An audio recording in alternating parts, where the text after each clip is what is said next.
Hello, and welcome to Nostalgia Marcana. I'm your host, Doug Lief. Each episode of this podcast, we'll look back on the movies, TV, games, people, and phenomena that we still love talking about all these years later, and ask ourselves why these bits of pop culture still enchant us today. This week, we'll be revisiting...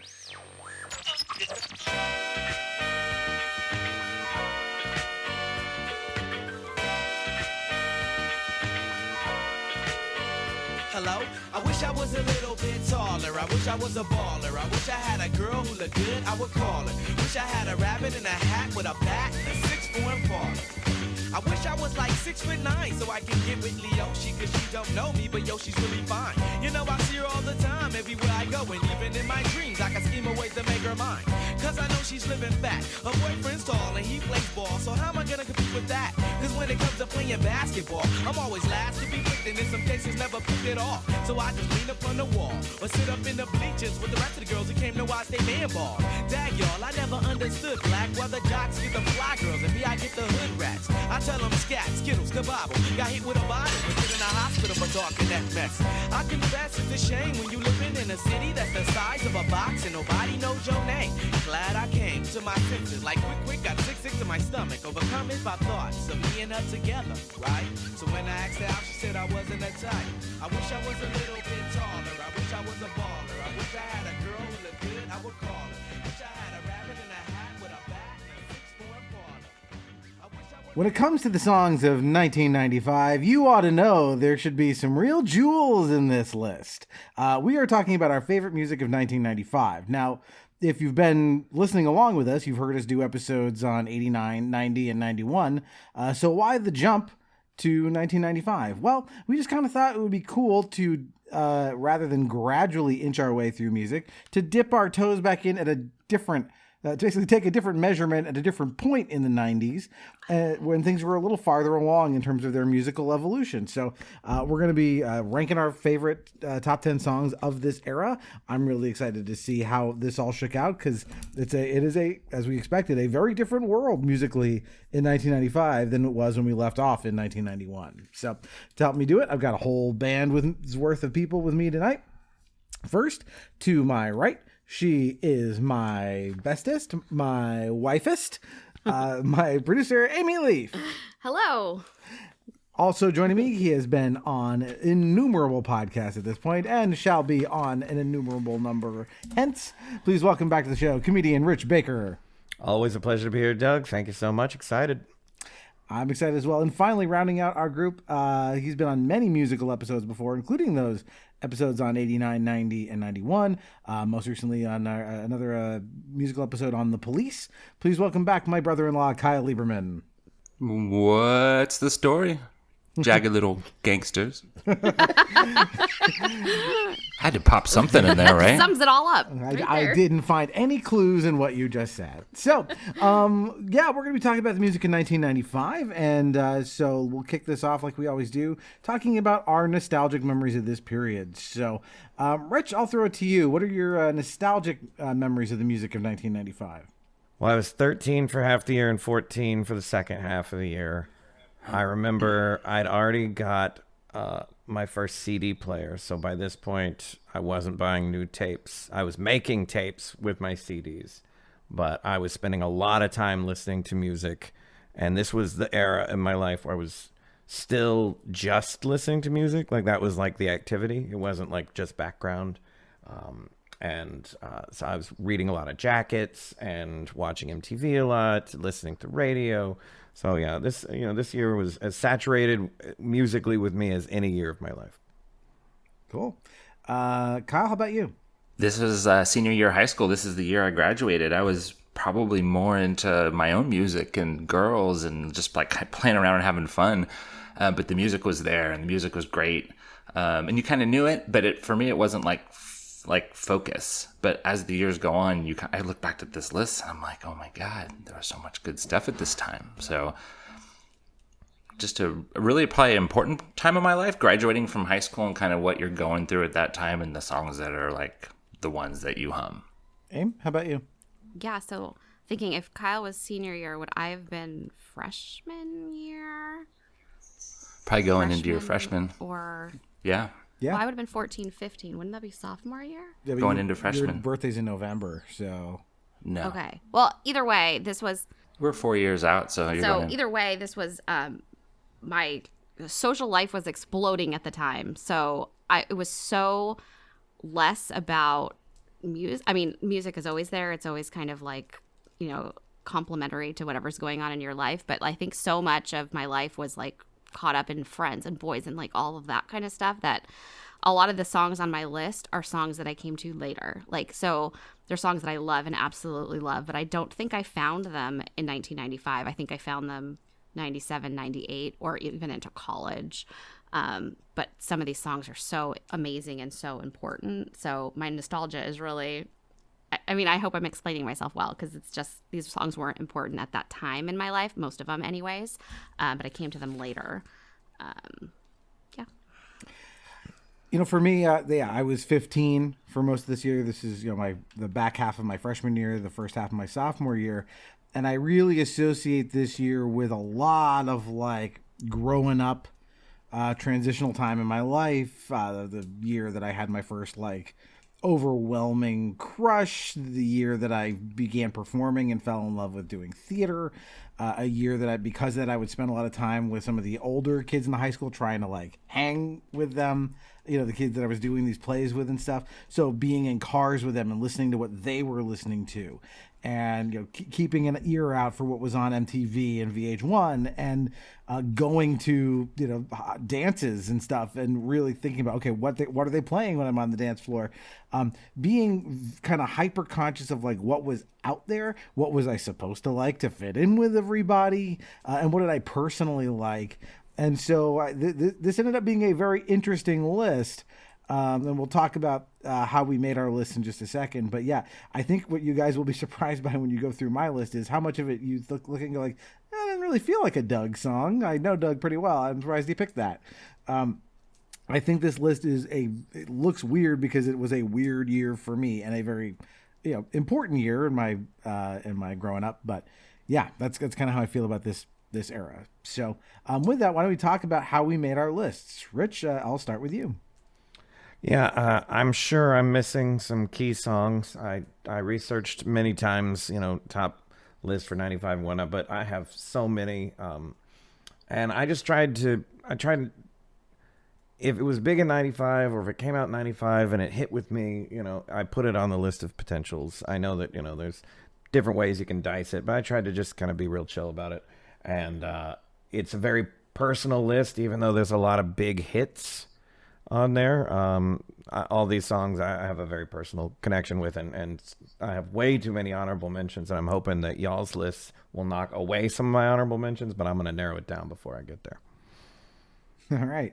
Kyle, how about you? Yeah, my list, I just kind of started listening to the different genres, right? I'm just like, okay, pop, get a little bit to pop hits, go through rap and country and rock and just kind of taste them all. And then I realized that a certain style, the rock, was just kind of out of this world. It almost is amazing how what rock did in 95, and not specifically 95, but really just in that point of the music era, because you have 91, everything pops with Nirvana, Alice in Chains and all that, and then by the time you're in 99, you're like Sugar Ray. And 95 is kind of in that middle zone to where you still have that really heavy rock, but you're starting to get into things that are a little bit more poppy. So it's kind of an interesting point in music. So once I started listening, I realized that the rock was really good, and I made a list of my best 20 songs-ish, and then I ranked them, and it was pretty quick. I mean, the top 5 or so are just ones that are obvious for me, and then beyond that, it's the ones that kind of hit now and did then, and yeah, wasn't that hard, not that difficult. Amy? Yeah, so in typical Amy fashion, I did this list 5 minutes ago.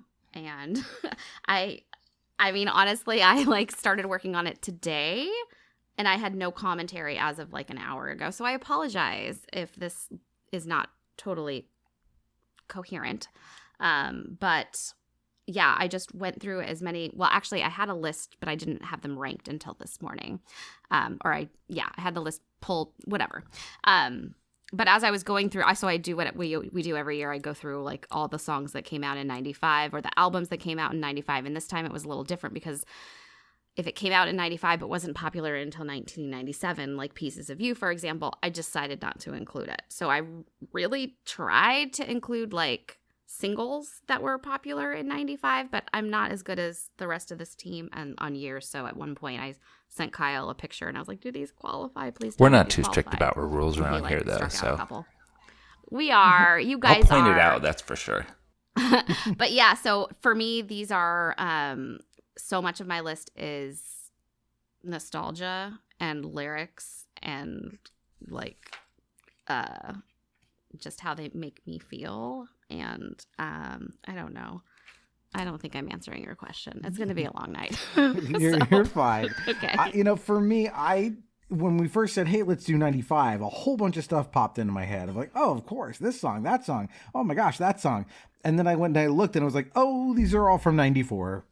These are all from albums that were enormous in 1994 and were still like the ripple effect of those albums was Fucking still happening in Soundgarden. 95, which is what a lot of what I was listening to. Oh my God, there were so many. And so I was like, oh, okay, I guess I should think about this again. And for me personally, I decided to try and mostly restrict it to things that actually were released in calendar year 1995. I'm not holding you all to that. I know we're all kind of doing this our own way. But that actually was kind of cool because it forced me to really think hard about like what was actually coming out in 1995 as opposed to what was just leftovers of things I had already been listening to. And so that really changed up my list quite a bit. And so you'll see that as we go through it. I'm sure eventually we'll work our way back around to 94 and I'll talk about all that stuff. But I'm really excited to kind of talk about the oddball things that, again, they're not oddball songs per se, but they don't necessarily seem, for the most part, like songs that are like, oh yeah, that's Doug's favorite thing. So, all right, with that, let's get into it. Rich, you're number 10. So 7 of my top 10 songs are really representative of their whole albums, but this is not one of them. It's a decent album, and the song is Carnival by Natalie Merchant. Well, I've walked these streets in a spectacle of wealth and poverty. In the diamond market, the scarlet welcome carpet that they just rolled out for me. And I've walked these streets in the madhouse asylum they can be, where a wild-eyed misfit prophet on a traffic island stopped and he raved of saving me. Have I been blind? Have I been lost inside myself and my own mind? Hypnotized, mesmerized by what my eyes have seen.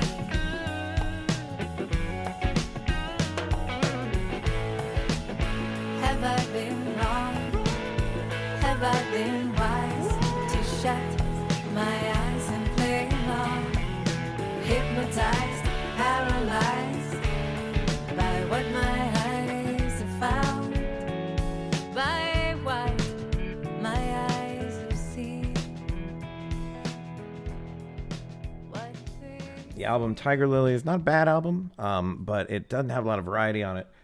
A lot of songs sound kind of like Carnival, a little different, but Carnival as a single is just a great song, and I can always kind of groove to it.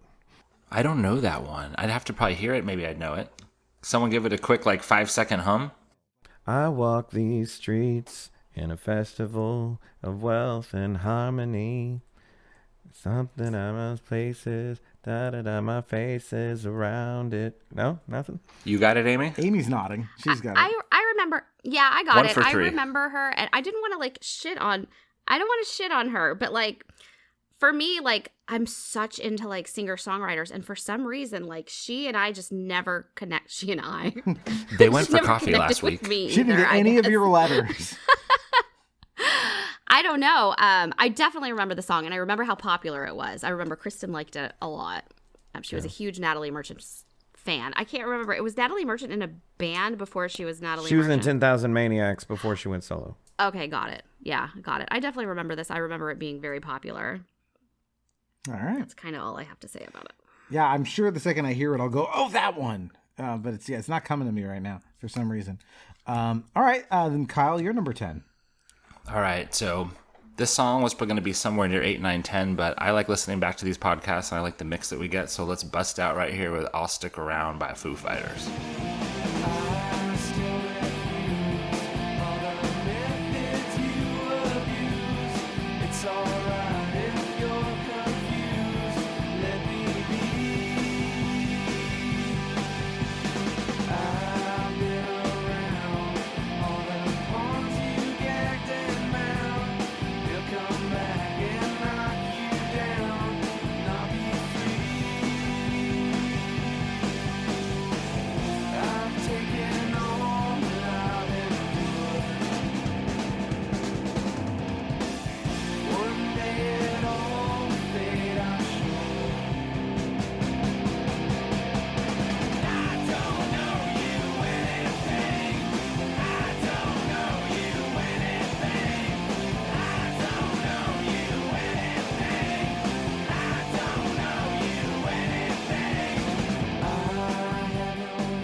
This song just fucking rocks. It's just heavy, heavy, heavy, heavy. Daka daka daka daka boom boom. It just goes and it's heavy, and you just want to feel that part over and over again. And this is the Foo Fighters, the first album. You know, this is the first, second, third, or so. You know, one of the early on in the album, early single, and people just kind of didn't know what to think of them. And you kind of thought that they were going to end up. This is a really punk rock, heavy, jamming song, and I just love it. I like rock. I mean, you're going to always get a lot of rock from me on these podcasts. So, yeah, this is Foo Fighters doing it early on. You know, Big Me's on this album. I mean, yeah, I guess someone could have put that later, so I shouldn't have spoiled that. Even though that song came out in 96, so I would ground that as 96. But yeah, gotta go Foo Fighters for number 10. Yeah, their debut album was great. I'm going to cross off a different song that was on my one of my many honorable mentions that use that as an excuse. But that had a lot of really heavy stuff on that album, and it really set the tone for what they were going to do after that. It's funny you say heavy stuff because I think the big song out of that album was Big Me, which is not heavy at all. It's like you almost go like, wait, this guy was in Nirvana? What is this? Like literal Mentos commercial they made in their video. It's so upbeat and like cheery. But there is, other, as you said, other stuff on that album that is more reflective of what you would hear out of the Foo Fighters going forward. But I remember this being a big deal of like, because, you know, everyone thought, well, that's it for Nirvana because Kurt Cobain's dead. But Dave Grohl went on to have an amazing career by himself with this band. Oh, yeah. Hey, Amy, any thoughts on this one? Or I don't remember it. I mean, maybe when you play it, I'll remember it. I almost wonder if, like, on these podcasts, we should, like, pause and listen, and then we can, like, talk about it, because I don't remember. It's so hard to remember every single song. You're saying we should talk about it, then carry on? Oh, is that the song? No, that's the other one we were talking about. Yeah. Okay. The final chorus for the song goes on at the end, and it's just, you get it one time. So it's kind of like this, like, verse, chorus, and then the bridge, which is kind of the big finale where he actually says, I'll stick around. Like, you could just feel Dave Grohl. I mean, you know, Kurt Cobain probably died a year before he recorded the song, and he's belting this out of his first. He had money from Nirvana, but this was him just going for it right out of the gate. I don't know if he recorded the drums. If you listen to the drums on this song, it feels like it smells like Teen Spirit. So enjoy. I hope you enjoyed listening. Amy, you're number 10. Okay, cool. And before we, like, dive into my number 10, I just want to say, like, I so appreciate the way that Kyle, like, analyzes, like, all the, like, things about these songs that, like, I just can't. So, like, when it's a song I know, like, I loved listening to the Weezer album because I knew, or the Weezer podcast, because I know so many of those songs, and, like, the way you guys, like, I mean, like, you and Damien and you too. I was there. Yeah. No, I just, like, I love that, like, when I understand it and I know the song, like, I love that, like, deeper dive into, like, the music. So anyways, so I enjoy, like, the nuggets that you're able to do, because mine are like, I like the melody and that's all I have to say about it. So anyways. We represent all the people. We're all right, good. so we're going to totally change genres. Exactly.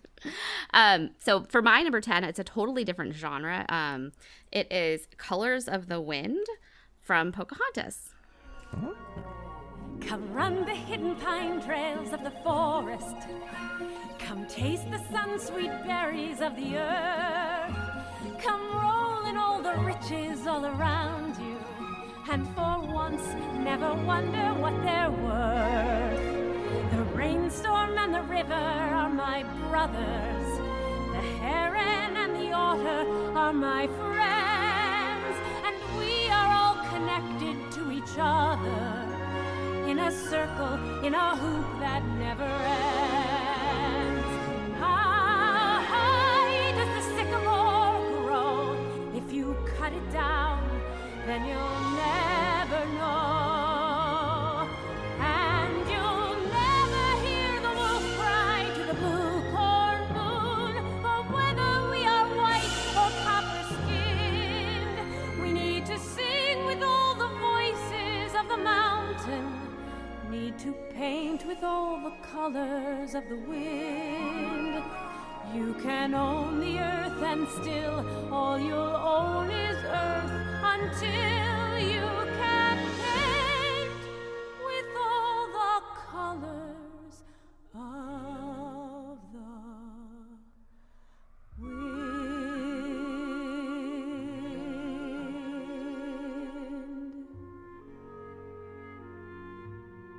I was hoping this might show up on your list. Of course. So a lot of this was the nostalgia for me. I didn't have like huge fond memories of this movie at all, but the song really stuck out. I remember singing it on the concrete with my friends. We were all like analyzing the song, and I think it was the first CD that I ever bought was this album. And listening back to it, I really appreciate the message of like respecting nature and animals, and like all the way all these like diverse things come together to be something really beautiful on our earth. And the lyrics were written by Stephen Schwartz, who's very popular right now because of Wicked, and Menken. Alan Menken. Yeah, I think he wrote the music. This is such a great song from a movie, but for me, this is like such a standout from 1995. Oh, most definitely. Yeah. I mean, blue corn moon. Like, I'd never heard that phrase before, and there's something about it and the way that Vanessa Williams sings it, and it'll always be an earworm in my head. And let me ask you, your preference is the R&B credits version, or the one that's inside the movie sung by, I think her name is Eileen Bedard or Judy something. Kuhn. Judy Kuhn, that's it. Judy Kuhn. So my preference is the Judy Kuhn, but I did write down Vanessa Williams' name because I think it was on the charts under Vanessa. I don't know that the movie version like made it onto the airwaves. Yeah. I feel like I always appreciate the movie versions more than like the pop versions of the songs. Yeah, I thought about this one. This movie doesn't do it for me at all. I don't like it, but this song, setting the rest of the movie aside, it is an exquisite piece of like craftsmanship. It's beautiful. Yeah. There's actually one other song that I'm with you, Doug, on the movie. Yeah, the song. There's Just Around the River Bend from Pocahontas. Also good. Is also a fantastic song. Yeah. Yep. No, there's some good songs. I don't know the music for this movie. I think it's because I blocked the movie out. I think I blocked the movie. I thought The Lion King was good, which was like a year or two before, and then this came out. I think I saw it and didn't like it, or didn't want to see it because it just didn't look good. So I was kind of turned off. But I don't know these songs, so I need to go back and listen. I'm totally open to them, but yeah, I just can't picture them. I mean, Alan Menken's one of those guys that just like gorgeous melodies just like fall out of him. Like he tosses them off like they're nothing, and makes it look so easy. And so yeah, this is a great one of his. This came up. This is probably on your list when we did the Disney songs podcast. I bet this was on your list. Honestly, I don't think it is, and I don't think it's one of the best Disney songs. But I think for 1995 and represent. Like my nostalgia for like, it had to represent. But yeah, I don't think it's one of the greats. All right. Yeah. Well, that takes it to my number 10. My number 10 is compositionally very simple, but this is a song that is not just sung, it is sang. It is Gimme One Reason by Tracy Chapman. Give me one reason to stay here, and I'll turn right back around. Give me one reason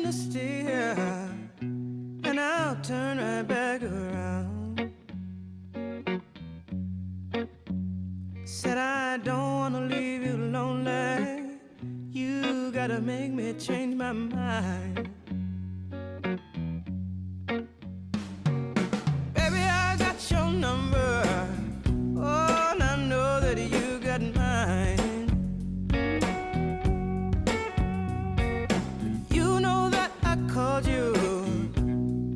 I called too many times.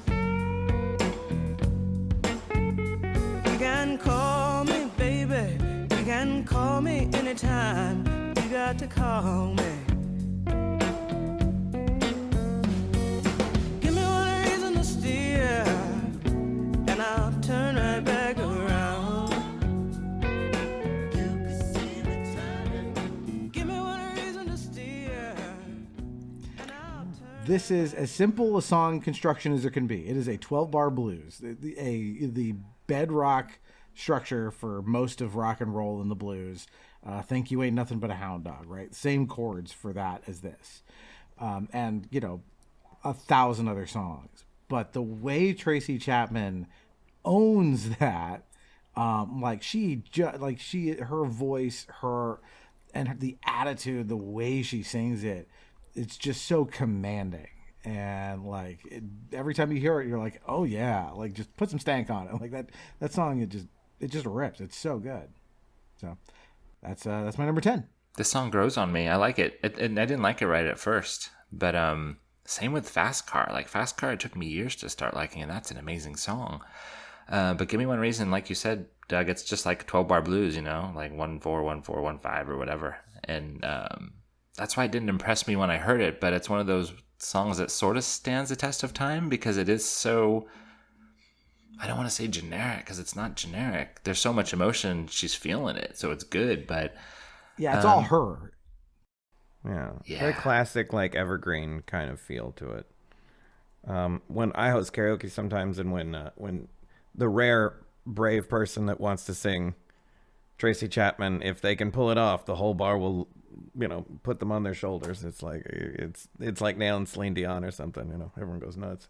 I think this song would have been on my list. It would have taken over one of these spots because I love this song. I just missed it for some reason. Maybe it came out. I missed it too, Amy. Totally. I looked. It came out in November of '95. It was right at the end. So it was probably on the charts more in '96. Yeah, I believe it won a Grammy for the count for 19 set. She got the Grammy in 1997 for Things Happening in 1996. Okay, yeah. got it. So it was in 96, yeah. But it came out in 95, so it follows your rule, so that's cool. Right. It qualifies. I think it's great. Kyle, I don't know if you remember, but Mom loved this song. This was a big one for her. I remember her really liking it. You don't remember? I think it's got a good message. It's like, you got to give me a reason to stay here. And I was just looking at the lyrics because I just wanted to remind myself. And it's like, you can call me baby. You can call me anytime, but you got to call me. And it's like, it's putting that onus back on that other person. But I'm here, I'm ready, but you have to show up too. And I really appreciate that message. And it's a testament to her ability as a singer songwriter to sell this, because it's repetitive in places. Right? Just give me one reason to stay here and I'll turn right back around. Give me one reason to stay here. She repeats things, and it's hard when a song is repetitive that way to deliver it, because it just seems like it's almost like you want to go you said that already, right? Yeah. But it's her. It's all the way she's just slinking around the microphone, just overpowering you with her force of personality. So when someone repeats themselves like that over and over in a song, it always makes me feel like they're trying to convince themselves that they believe it too. Yeah, well, but she actually sounds original. She actually sounds original in this. So that's the thing, is her originality comes through, so you want to hear it. Mm-hmm. Yeah. All right, we're only at number 10, so we got to move this along. Rich, you're number 9. Representative of the whole album, Me Against the World. This is Dear Mama by Tupac Shakur. When I was young, me and my mama had beef, 17 years old, kicked out on the streets. Though back at the time, I never thought I'd see her face. Ain't a woman alive that could take my mama's place. Suspended from school, I'm scared to go home. I was a fool with the big boys, breaking all the rules. Shed tears with my baby sister. Over the years, we was poor than other little kids. And even though we had different daddies, the same drama, when things went wrong, we blame mama. I reminisce on the stress I caused. It was hell, hugging on my mama from a jail cell. And Who thinking elementary? Hey, I see the penitentiary one day. Running from the police, that's right. Mama catch me, put a whoop into my backside. And even as a crack fiend, mama, you always was the black queen, mama. I finally understand for a woman it ain't easy trying to raise a man. You always was committed, a poor single mother on welfare. Tell me how you did it, there's no way I can pay you back. But the plan is to show you that I understand. You all appreciate it. Don't you know we love you, sweet Dear mama, place no one above you, you all appreciate it. Don't you know we love you? Now ain't nobody tell us it was fair. No love from my daddy cause the coward was. If you don't know this song, it is extremely heartfelt, very autobiographical. He repeats the phrase, "Mama, I appreciate you," a number of times. When I heard this as a 14-year-old, I remember not only, Tupac was huge and I was a fan, but like this hardcore gangster rapper it was his soft side, and it was his version of, being vulnerable. And I really think that helped me get some perspective of like, man, I can really be a real shit to my mom sometimes. I should let her know I appreciate her more. And like, I think he really made a mark with people with that song. And it's still, it's a heartfelt one. Yeah, I think this is one of the reasons why, his death resonated with people, is that anyone who listened to him enough was aware of like the more nuanced side to his music, these more heartfelt things. These, he could become a poet and talk about these things that really meant something to people, as opposed to just being like, yeah, I'm just gonna sing about I'm hard and shit's hard and I'm tough and all the other things that are like rap level 101. Like anybody can do this shit. He could do the higher level stuff. And I think that it kind of just, like I said, like after he died, I think those are the things that people looked at and went, who maybe hadn't appreciated him as much while he was alive, looked at like, oh, he had this stuff in his catalog. He had all of these other gears and things he could do. I think, that's why he's missed a lot more. There were plenty of people in music in any genre that came and went without making a mark, Yeah. I unfortunately, I kind of ignored this genre during this time because I was just a rocker. I mean, I just didn't pay attention to this sort of genre. And, I go back and anytime I hear any of the songs, I'm like, oh, this is good. I should have paid attention because it's heavy. And I don't even know this song. No clue how it sounds, but the music was heavy, like with the message behind all of it, and the beats were heavy, And his voice particularly was heavy too. Like he had a very raspy, like his voice had like years of wisdom in it. So it wasn't rock, but it kind of had it kind of rhymed with some of the heavier stuff. Is that the year of Tupac? Like, is that when he got shot? Like, No. Was it right around 95? I think he got shot 96 maybe. It was definitely. But it was 96. right around then. Like, so this is the peak. Right. Yeah. This was his big album before he got shot. Yeah. All right. Kyle, you're number 9.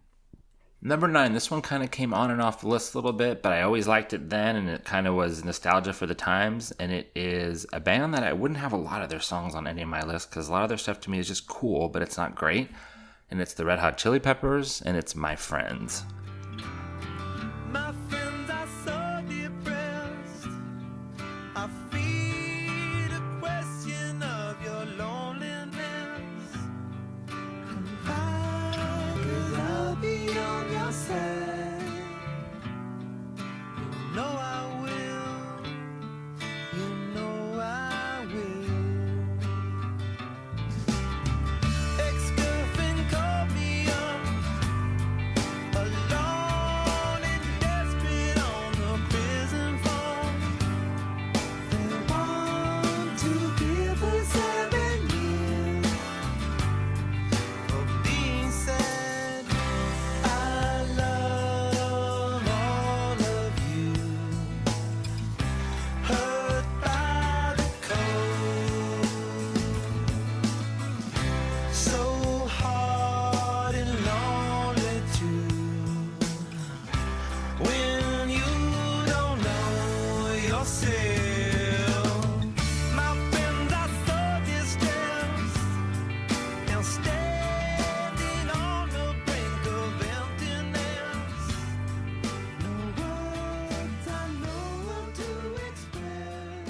I really like this song. I like the style of Chili Peppers when it's kind of that mid-tempo kind of ballady, like, Under the Bridge and Soul to Squeeze and Scar Tissue. And like, that's kind of the Chili Peppers I like, stuff like, Higher Ground, which they covered, like kind of that heavier stuff. Not as much of a fan.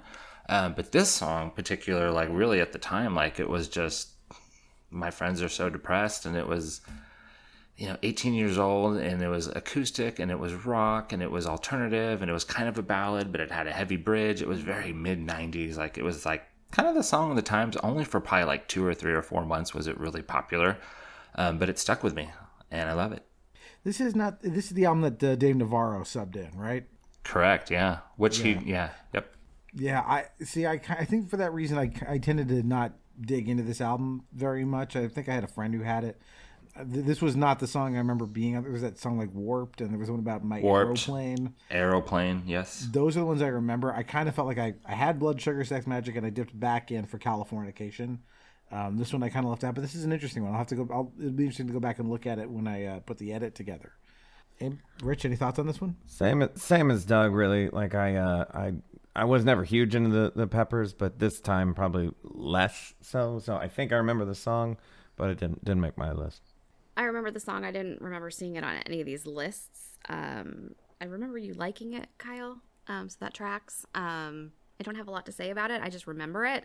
I feel like it is kind of ballady and like almost like more than wordsy, kind of like vibey-ish. Maybe until the chorus. I don't remember how it gets harder or not in it. But all of that. Yeah, it does all that the stuff. Verses. I remember the verses. I was going to say, was he under a bridge? But no, that was another song. That one is Under the Bridge. Yes. All right. His friends were under the bridge. How does Under the Bridge go? Sometimes I feel okay. like That's the one. When was that? That's like 91. That was 92. 92? 92, Okay. really. Okay. Yeah. We haven't gotten I mean, 91, if it was under your guys' rules where the album came out in 91 because it was Blood Sugar, and it had, what was this big song off of that? Give It Away, right? Right around that time. Oh, right. Yep. Yeah, Under the Bridge, 92. Amy, number 9. Okay, my number 9. This is the one where I texted you guys earlier, and I have no idea if this is the right year, so I apologize. It showed up on a list somewhere, so it's I'll Stand By You by the Pretenders. Oh, why you look so sad? The tears are in your eyes. Come on and come to me now. Don't be ashamed to cry. Let me see you through. 'Cause I've seen the dark side too. When the night falls on you, you don't know what to do. Nothing you confess could make me love you less. I'll stand by you. I'll stand by you. Won't let nobody hurt you. I'll stand by you. So if you're mad, get mad. Don't hold it all inside. Come on and talk to me now. I remember the only reason I put it on my list was because I saw it on a list somewhere, so it must have at least charted at some point. I do remember it being in an episode of Dawson's Creek, which would have come out later, so I think maybe it had a resurgence in the later 90s, possibly, because I remember listening to this song at my friend Drew's house, and we weren't friends until like 96, 97 maybe. So anyways, I like the song. I like the message about, it's about a loved one who's in a really dark place and kind of being there for them as they're working through it. And that's such a great message of, I'll stand by you. I think I said all the things on my notes. I like the message. I like the lyrics. And it's pretty. It's a really pretty song. And I remember hearing it on a lot of American Idol episodes. They cover the song quite a bit. That's all. Nobody cares. I can talk a little bit. I mean, I know the song. It's cool. Like no comment on what year it came out or anything like that. So 95, whatever.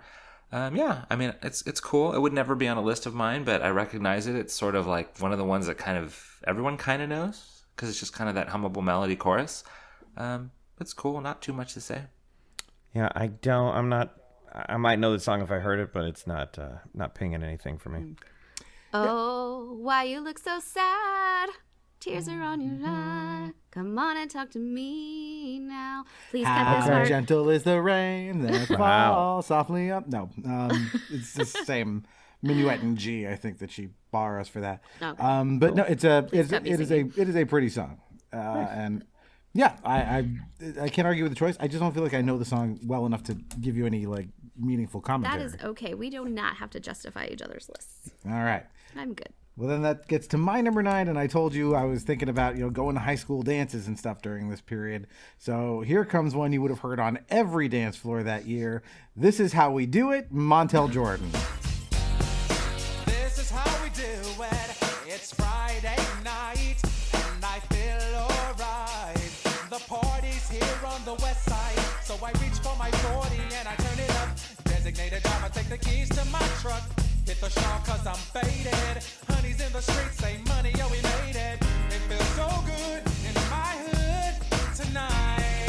The summertime skirts and the guys ain't canine. All the gangbangers forgot about the drive-by. You gotta get your groove on before you go get paid. So tip up your cup and throw your hands up and let me hit a party. Say, I'm kinda buzzed and it's all because this is how we do it. South Central does it like nobody does.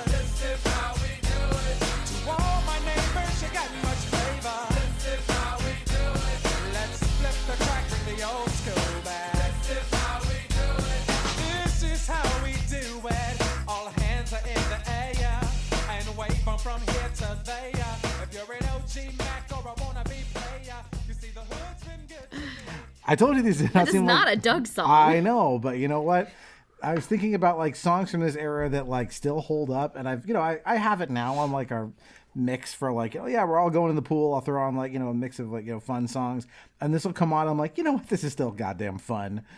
This is like it's pure 1995 distilled down for like in dance form, and like I feel like you could throw this on now, and even though this song is 30 years old, like the kids of today would still get down with it, like it being old man Doug. But it's fun. South Central does it like nobody does. Oh, it's a banger, all right. It's and you helped me cross another one off my honorable mentions. Thank you, Doug. You're welcome. This is still a very often used music sting in a lot of comedy bits and stuff. Like if you need the room to feel like a party atmosphere, you hit this, and once everyone hears "This is how we do it," like the whole room goes nuts. Yep. This song's a party, right? This is fun, like you said, Doug. It's 1995.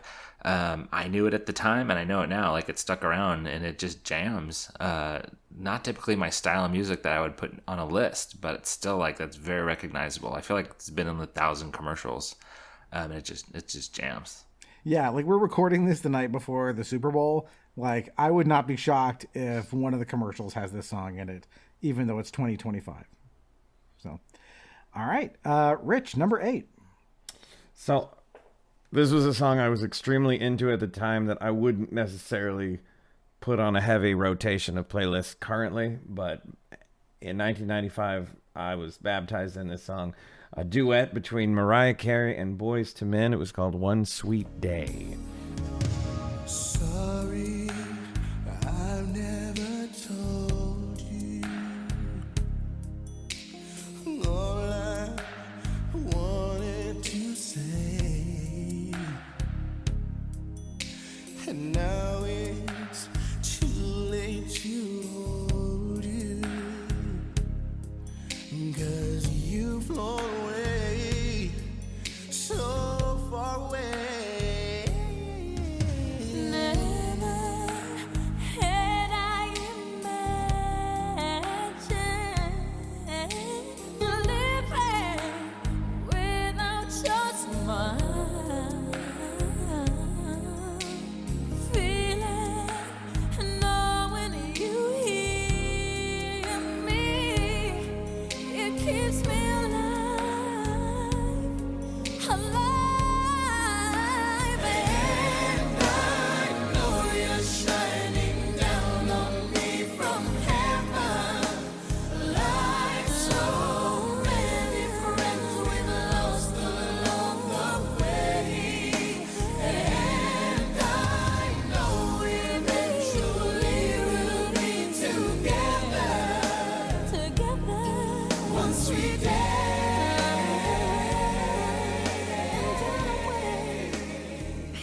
The video I probably saw 1,000 times. Mariah Carey was a huge crush at the time, talent crush and otherwise. And I was a singer at the time, and I thought they were representative of some of the best voices in pop, so I was always trying to sing like them and stuff. And this song really hit. This is good. It's got a good melody. It's catchy. It's got the going back and forth between her and then the Boyz. I didn't at the time, I thought it was kind of weak because I just wanted the rock, I wanted the heavy rock, but I knew it was good, and I probably couldn't admit it to my girlfriend or whatever, but I liked it, and it stuck around. Solid choice. I remember reading a little tidbit about this song and how Mariah had written, I can't remember if she had written the choruses or the verses, but and Boyz II Men had written the other part, and they came together to come up with a song, and they both just happened to fit together. And I thought that's such a cool little nugget about that song. Wow. So it wasn't written, I'm pretty sure this is true. I probably read this 25 years ago. So yeah, I have a little bit more to say about Mariah a little bit later on that I'll reserve my comments for. But this is an absolutely fabulous song. I had a hunch Mariah would be showing up tonight. We didn't do predictions, did we? Album.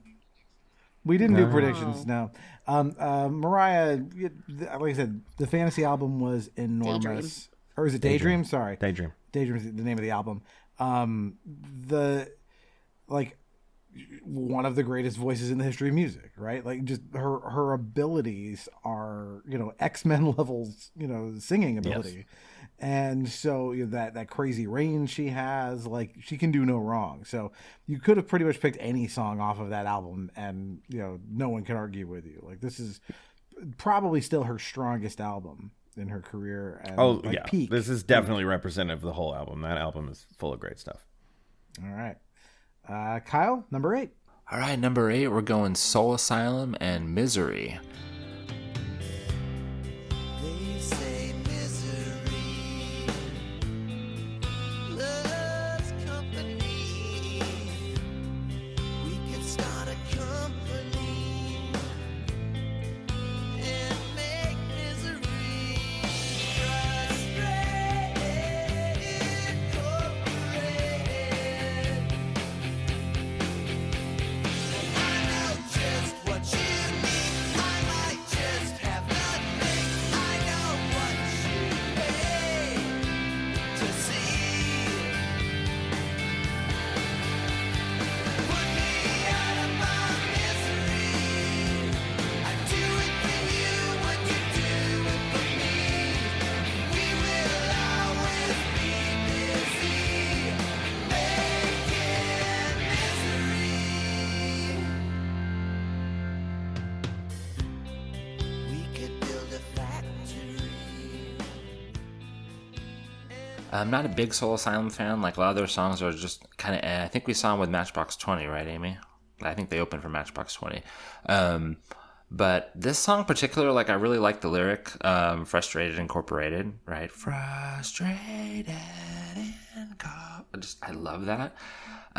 It's got a really kind of cool mellow verse, and it's got that pre-chorus and then the chorus, which is a full-on major melodic part. And at the end, it does this thing to where it does the Frustrated Incorporated, but it does every other lyric in the song kind of on top of it, and it just builds and builds and builds. And I just think it's really cool. It's a cool kind of... There's a lot of melody going on this year, guys. There's a lot of these songs are very, very melodic. In particular, all the ones that I have on my list, I will brag about the melodies for all of them. It's just another one of those. Great song. Crossed another one off my honorable mentions. Thank you, Kyle. I did like this song a lot, and then Weird Al did a parody of it, Syndicated Incorporated, that I also liked a lot. And so, yeah, this song's great. Nope, Amy's shrugging at me. Yeah, this is a great song. It almost sounds like a Pixies song. It's got that little kind of razor's edge to it. So it's got this kind of, again, sort of cheery major key melody with just enough of that, like I said, an edge to it that it hits. And this is probably one of the last big Soul Asylum songs I can think of. Probably, yeah. Yeah. All right. Good choice. So then that takes us to Amy's number 8. All right. So my number 8 is a little bit of a departure from the typical songs that I would listen to. And I honestly don't think I found this song until college. So I definitely wasn't listening to this in high school. But it is Come Down by Bush.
I really like this. Am I in the right year? Please someone tell me I'm in the right year. It sounds about I like that. It's probably 16 higher Stone. What an album. I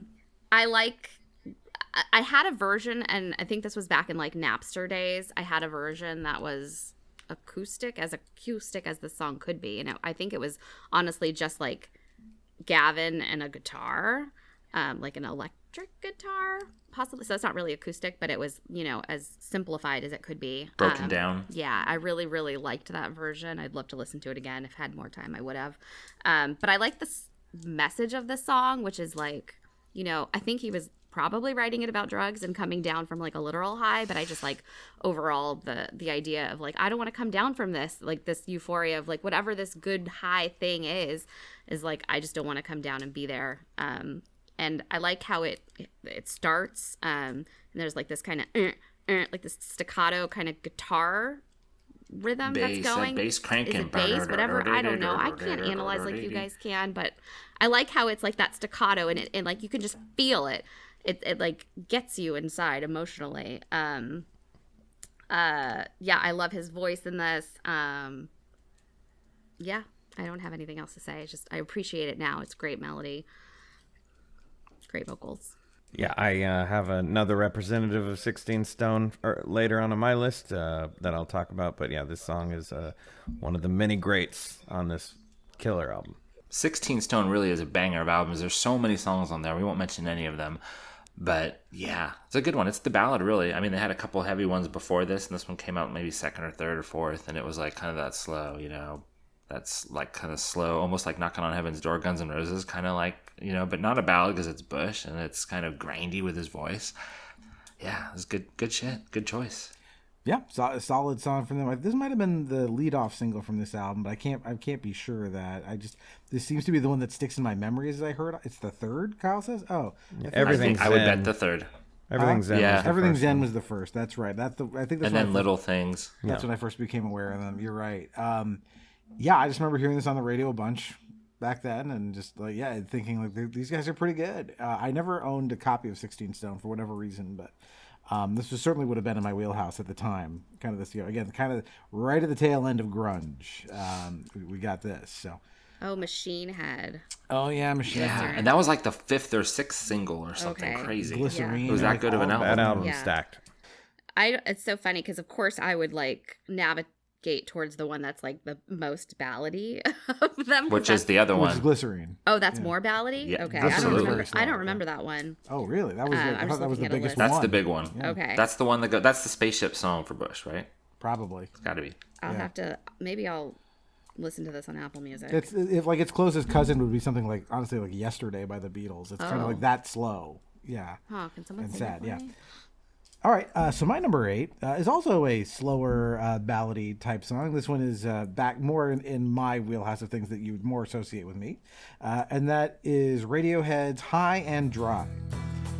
2 jumps in a week, bet you think that's pretty clever, don't you, boy?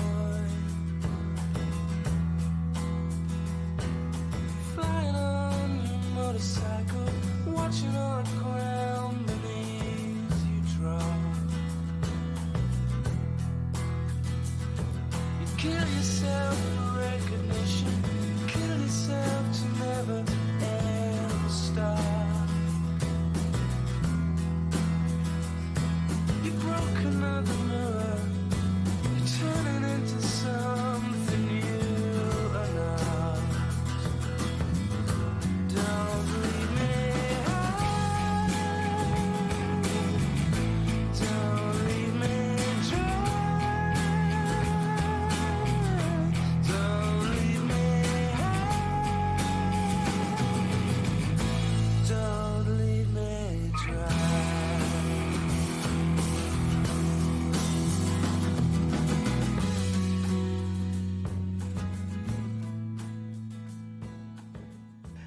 I think this song is beautiful, and it is from, hey guys, remember when Radiohead was comprehensible and not just gibberish and electronic noises? This song is very emotional. It has, it's just a wonderful message, and like I just really like the melody. Like that chorus is just just hearing Tom York's voice just kind of soaring over it. I've done this one in karaoke. I feel like it can actually work. Like you don't think of karaoke for Radiohead other than Creep, but this is like a much more like softer side than something like Creep, which is like I'm fucking horrible. This is a song about like, hey, this is a love song, as Radiohead would do it. So yeah, I've always liked this one.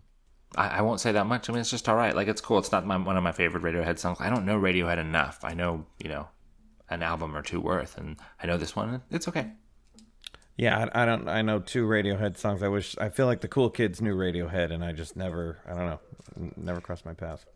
But the 2 Rich, are just so good. Yeah, they're right? great. It's this one and Creep. Karma Police. I would say, yeah, well, that's not this year, but yeah, go get a copy if everyone should own a copy of OK Computer. That is a masterpiece up there with like Dark Side of the Moon and some of the greatest albums ever made. OK Computer is still stunning to this day. This song is not from that album. That album came out, I think, in 97 or 98. So when we get there, we'll be talking a lot about that album. But yeah, high and dry. Okay, Chris. Who's Chris? Rich, number 7. Chris. Another song representative of the whole album. It was self-titled, but often referred to as the Blue Album. It was Collective Soul, The World I Know. Are we listening? Hymns of offering. Have we eyes to see? Love is gathering. All the words that I've been reading have now started the act of bleeding into one.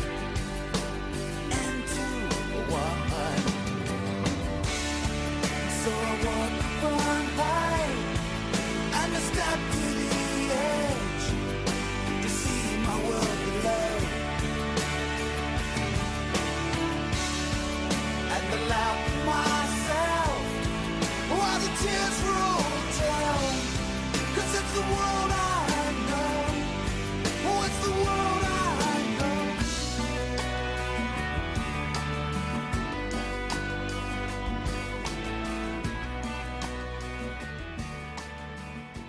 There was a lot of heavy stuff on that album, and I like the heavy stuff, but this was more of the ballad stuff, and this one just really, I don't know, I felt it every time. It was one of those songs, like Lightning Crash is one of those that I would just feel it in my soul every time. In my collective soul, if you will. This is just such an amazing song. It's further up my list. You're going to get this later.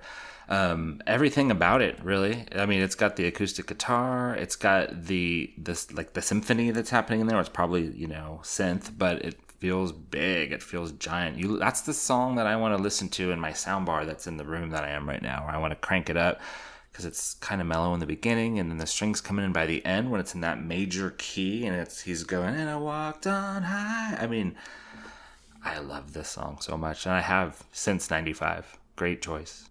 I don't have a lot to say. I do remember Kyle, or maybe I had that album, and I think there was another song on it I had the Yes, album. there was another song. I on it. listened to it one time. There was definitely another song on that. There are a few hits off it. But yeah, this one I picked just because this is the most soulful in it. I'm drawing a blank on this song for some reason. I don't know why. It's not in my memory banks. So, cool. I will. As always with the ones I don't know, it's always a great opportunity to learn more about something that I fill in a hole in my knowledge. So, all right. So Kyle, then you're number 7. We made it to number 7, and we get to have the first song off of Jagged Little Pill for the evening, and it is a song called "You Ought to Know." You seem very well. Things look peaceful. I'm not quite as well. I thought you should know.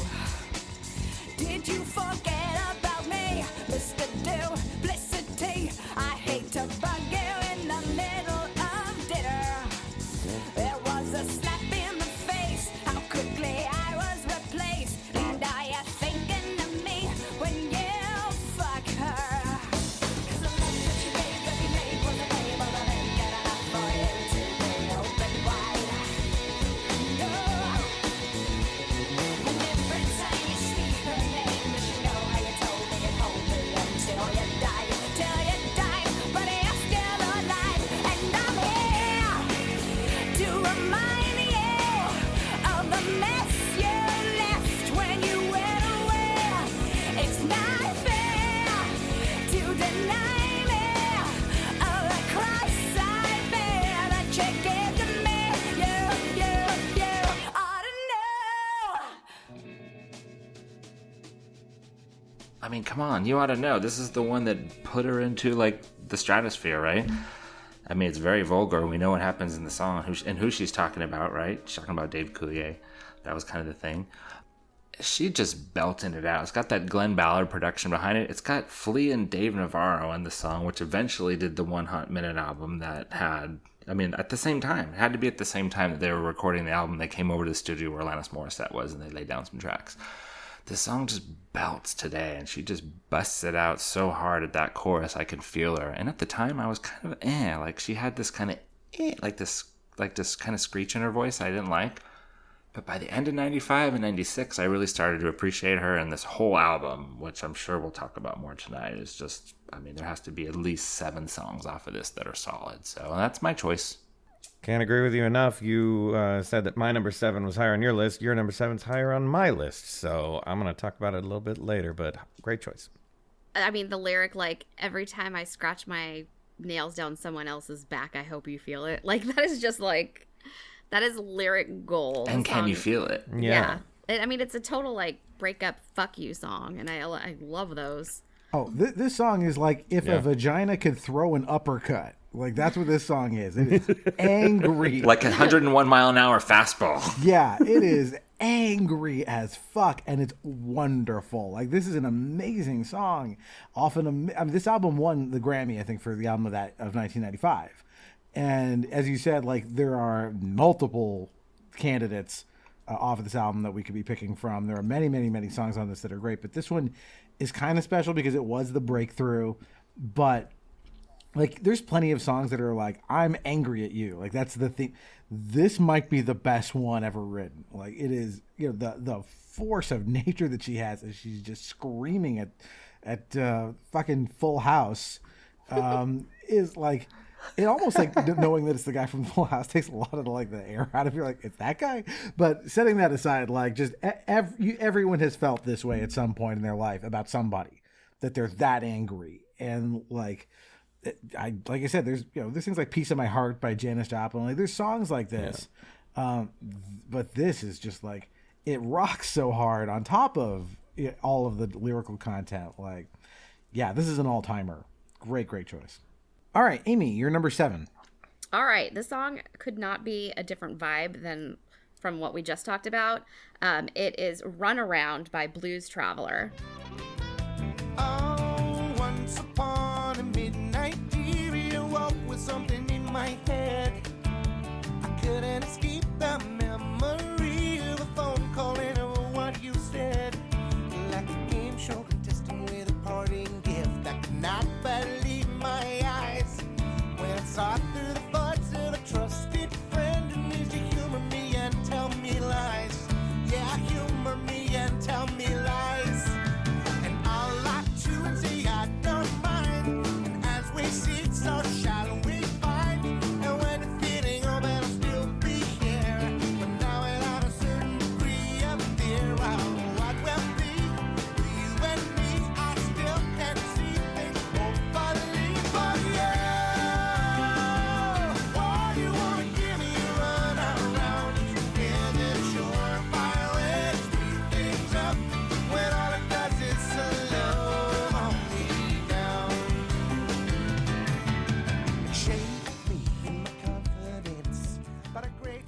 And to me, as Rich marking off another honorable mention, to me, this song like feels just so middle of the 90s to me. Like it's so poppy and like a little bit rocky. It's just very catchy.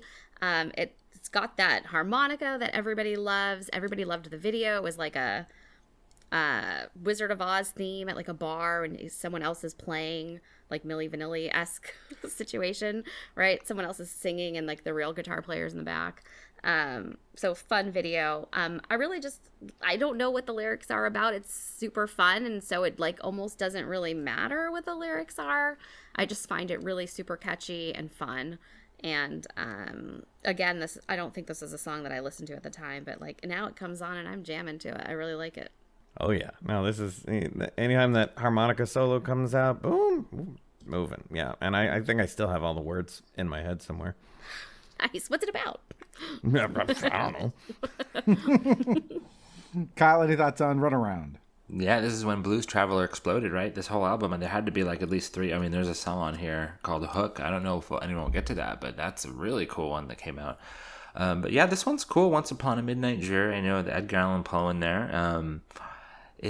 I like it. It's middle of the road for me. Like I definitely know it was 95. It felt like 95, like you said, Amy, or in a way you said it, where it's kind of like it felt 90s. It felt in the middle of everything, kind of like not too soft like Celine Dion, but also not Alice in Chains. It was like middle ground. Cool stuff. Kind of reminds me of like, the Friends theme songs. That's not 95, right? I hope I'm not giving it away, but like that kind of style, right? To where it's like, or like Toad the Wet Sprocket, kind of in that middle, but it has a harmonica. That's really cool. Yeah, it's cool stuff. I love this song. Love it. The only reason I don't have it on my list is because of the way I put it together. The album came out in 94, so this was one of those songs that popped in my head of like, oh, well, of course, Runaround. But I only didn't include it because of the way I did it. It's not a knock at you, just the way I put together my list excluded it. And so, no, I love this song. The video, like, it is both a Wizard of Oz thing. It's also a little bit of a parody of the Mr. Jones video by Counting Crows. If you look at, like, the fake band that they're playing behind is very much, like, dressed the way the Counting Crows are in the Mr. Jones video. And, yeah, like, I've done this at karaoke, man. Like, this song just, you hit that chorus. It's so fun. Like, everything about this song is just, like, it's fun. It's upbeat. That's what Blues Traveler is. Like, all of their stuff is kind of that. And, yeah, I can't say enough good things about this song. What a great kind of song you'd only get in 1995 too. I feel like Blues Traveler kind of had their day in the sun, and like this, you don't hear stuff that sounds like this at all. But I kind of miss it. It was really fun. All right, my number 7, staying in the rock genre. This is not the biggest song off of this album, but it's the one I personally like the most, and that is Garbage's "Only Happy When It Rains." I'm only happy when it rains. I'm only happy when it's complicated. And though I know you can't appreciate it, I'm only happy when it rains. You know I love it when the music's back. Why it feels so good to feel so sad. I'm only happy when it rains.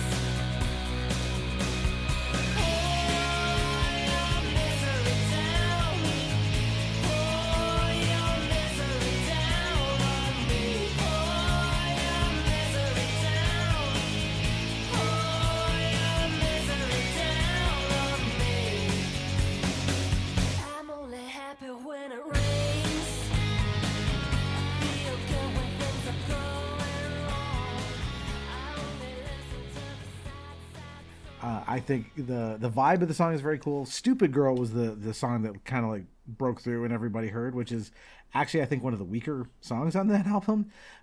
But this one's great. It's almost like you could hear like Depeche Mode doing this. Like, it's got a little gloom to it, but it just drives ahead really hard in a way that some of the Garbage's other stuff doesn't. And so, yeah, I ended up really liking this one. The only nostalgic memory I have is at one point I was doing like a summer job or an internship at like the office where my dad worked, and some guy came around to my desk and he saw that I was listening to, you could see the things that like Garbage on it, and he was like, "Yeah, I bet it is." Like, I'm an old person who doesn't like young people music. Haha, your band's called Garbage. And I'm like, all right, old man. Now Now, of course, I'm probably older than that guy was, but anyway, Only Happy When It Rains. Hell yeah. Great choice.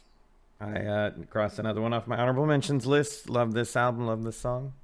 I think I saw Garbage open for Alanis at the Honda Center. So, yeah. I guess that means I saw Garbage twice because I saw them with Smashing Pumpkins right around this time, which, you know, we haven't talked about the Pumpkins yet, who had Melancholy this year in 95. But, yeah, what song are we talking about again? Only Happy When It Rains. Only Happy When It Rains.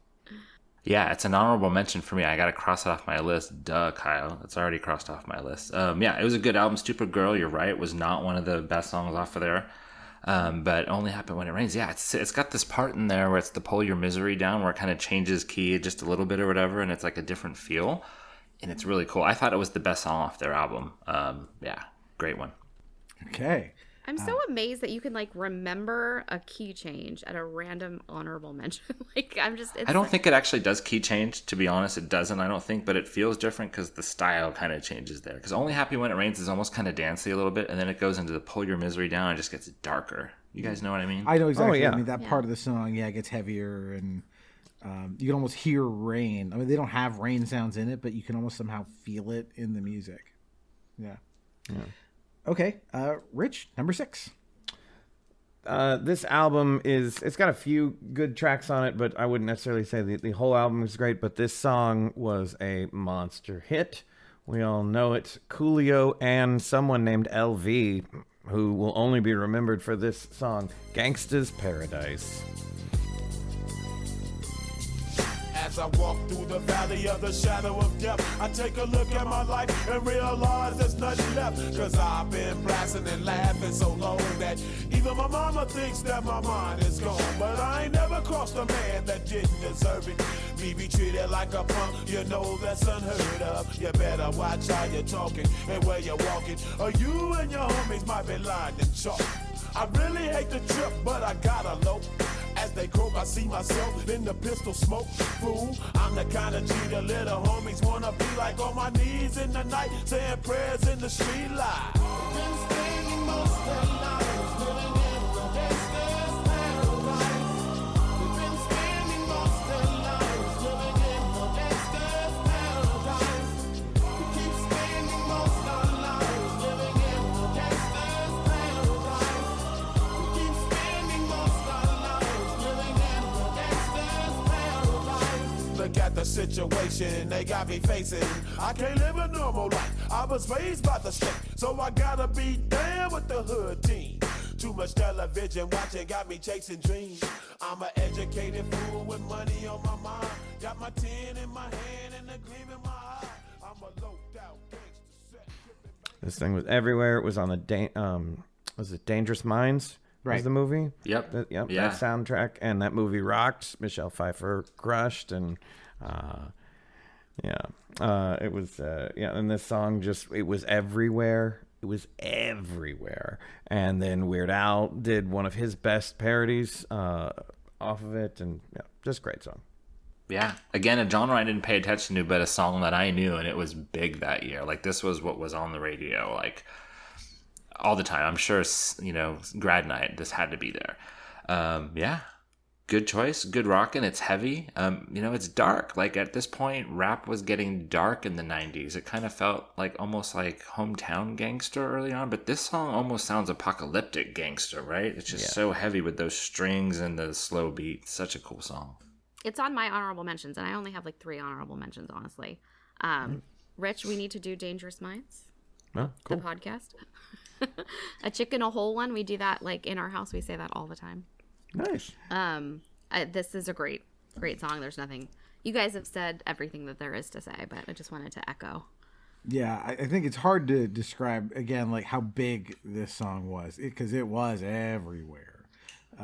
It was almost like, was this the song of 1995? Probably. It might have probably been, Billboard. except for maybe the handful of others. One You Ought to Know we've already talked about, but like just an enormous song. The one thing I remember feeling very smart, because my dad explained to me, hey, this song is really Stevie Wonder's Pastime Paradise. Because me being a young kid, not listening to songs in the key of life, not recognizing the song. And so I remember at one point, I was, for some reason, because maybe I was a kid who knew a lot about music, there were certain days, I think, of the week that they would have, they would let a student like play music during lunch on like the quad, like kind of DJ it. And so I did that one day, and I threw on Pastime Paradise just to watch people be confused as fuck. Because they're like, because they hear like da da da da da da da, and then Stevie Wonder starts singing, and they were all very confused. So it happened to us a lot as kids, right? Whether it was Vanilla Ice or this, or there was so many songs that were MC Hammer we talked about before, like Over Super Freak, and we would learn these classic songs later after the fact. Right. It was a good like stepping stone to get to those things. Yeah. All right, Kyle, you're number 6. Number 6. So this would break Doug's rules because the album Under the Table and Dreaming came out in 94, but Ants Marching was very big in 95. So that's my number 6. I love this song, People in every direction. No words exchange, no time to exchange. When all the little lamps are marching, red and black and tan are waving. They all do it the same. They all do it the same.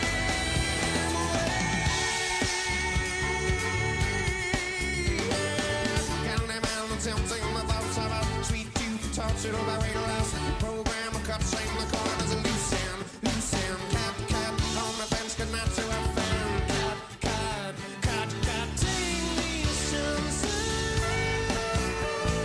place them in their box until they quiet their time, lights down, you're up and down.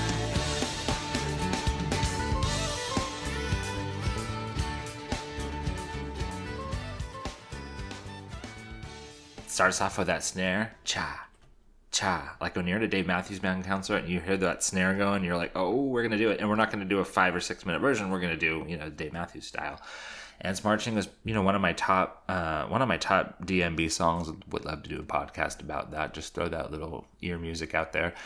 And off of a really great album. Me and Amy talked about another song off this album that is just that we love. And this was them kind of busting out of the gate the way that Foo Fighters were. A lot of big bands were kind of coming out at this time, and both these bands would go on for 30 years to do so much. And I just love this one. It's such a positive one, and it's so, all the ants are little marching. Like, what he means. You know what he's talking about, getting up, going and doing your thing every day. He wakes up in the morning, and does what he's doing. And it's got that dark kind of bridgy, part where I take these chances when it gets kind of minor there. I love that. So melodic. Again, melody. 95 in melody. Yeah. Beautiful song. Honorable mentions. Cross it off. They're dropping like flies, people. Great choice, Kyle. Love this song. Yeah, there's so much to say about Dave Matthews, and I think this song really captures like how you feel when you're at a Dave Matthews Band concert. You're kind of like up and you're jamming and you're just kind of like in the groove and you're smoking. Like you're really just like enjoying life. And that's how you feel when you hear the song is just, and it's interesting because I don't know that it is a positive song, but it makes you feel like it is. But he's really talking about people like living their lives over and over and over again. And I don't know that the message of that is necessarily a positive one. No. But it's so upbeat. So you're kind of still jamming up to it anyway. The major chords. Yeah. That's kind of Dave Matthews' trick, I think, is, a lot of his songs have this kind of a bounce in their step. They're very, they're upbeat major key things, regardless of what he's singing about. Mm-hmm. And so like, he's able to kind of like, I'm putting you in a chill mood. And then you have to kind of listen a little hard and go like, wait, what did he say? I tend to like artists who do things like that sometimes, where it's just like, they kind of hide sad things and happy things and sad things. Like, see the Smiths, right? That's like all they do. Here's the really pleasant sounding song called "Heaven Knows I'm Miserable Now." That's their bed. Oh, there's another one that's where can my baby be? Sure. The Lord took her, and he's singing about his like girlfriend who like died in a car crash, and it's like, yay! Ben Folds' most beautiful ballad is about abortion. Like, yeah, right. Isn't there other? What's Brick? Is that Ben Folds? Oh no, I'm thinking of a different song. Later 90s. Okay. But yeah. Anyways. All right. Cool choice. Amy, Yeah, Yeah, I'm or to thinking you. of a different one. Amy, your number 6? My number 6. Okay, I think this is going to be on everyone else's list higher up, but for me, not quite. This is Green Day, When I Come Around. Well, I heard you crying loud all the way across town. You've been searching for that someone that is me out on the prowl. As you sit around feeling sorry for yourself. Well, don't get lonely now. And try your white eyes. I'm just hoping for the moment sneaks in my back just a target. So uptight you've been thinking about ditching me. No time that sends the world around. 'Cause you know where I'll be found when I come around.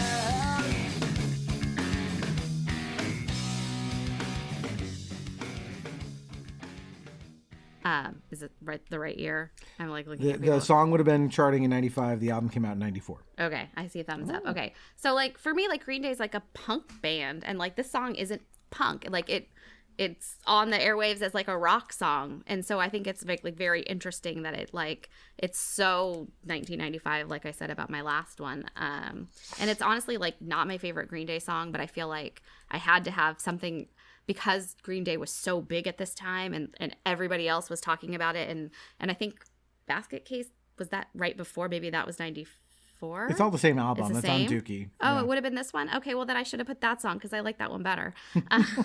So we're making Basket changes. Case is right as we 94 go. though. Basket Case is big time 94, Oh. so you did good. Oh, see, that's what I just said.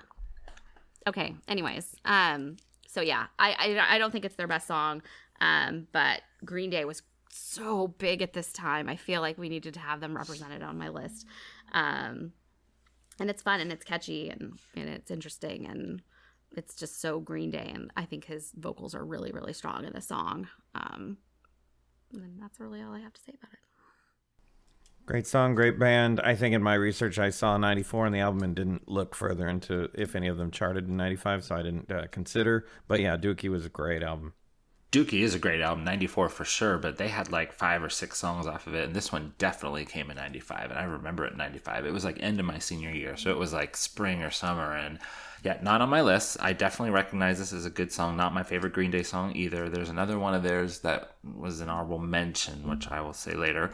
But yeah, When I Come Around, very basic. I mean, it's got that solo in the middle where it's just like it's very, very simple and it's very nice on the ears. It's very pleasant and major. So good choice.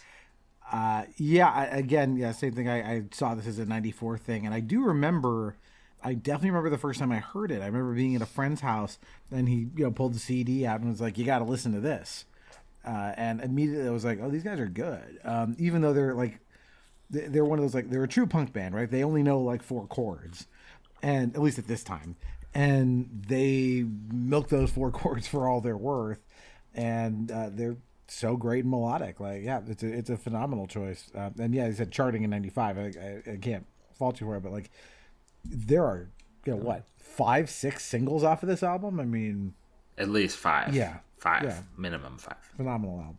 And there's bangers on that album that were not hits, like the leadoff song. Like there was just it was just a preview of what's going to happen with Green Day with the next 5 to 10 more years. Did you guys do a Green Day one? No, we've talked about doing one though. Me and Kyle and Damien, I think, had talked about doing a Green Day podcast. Well, I'll keep this going quick because my number 6, Rich, we paired up. My number 6 was also Gangsta's Paradise. Oh, very nice. So I'll move on to you and your number 5. Well, Kyle called it. Melancholy and the Infinite Sadness was an album that meant, and still does, mean so much to me. And it had songs, I did look deeper into that. Some songs were 95, some songs were different. But so my representative was definitely 95, Bullet with Butterfly Wings. The world is a vampire sent to drain secret destroyers hold you up to the flames, and what do I get for my pain? Betrayed desires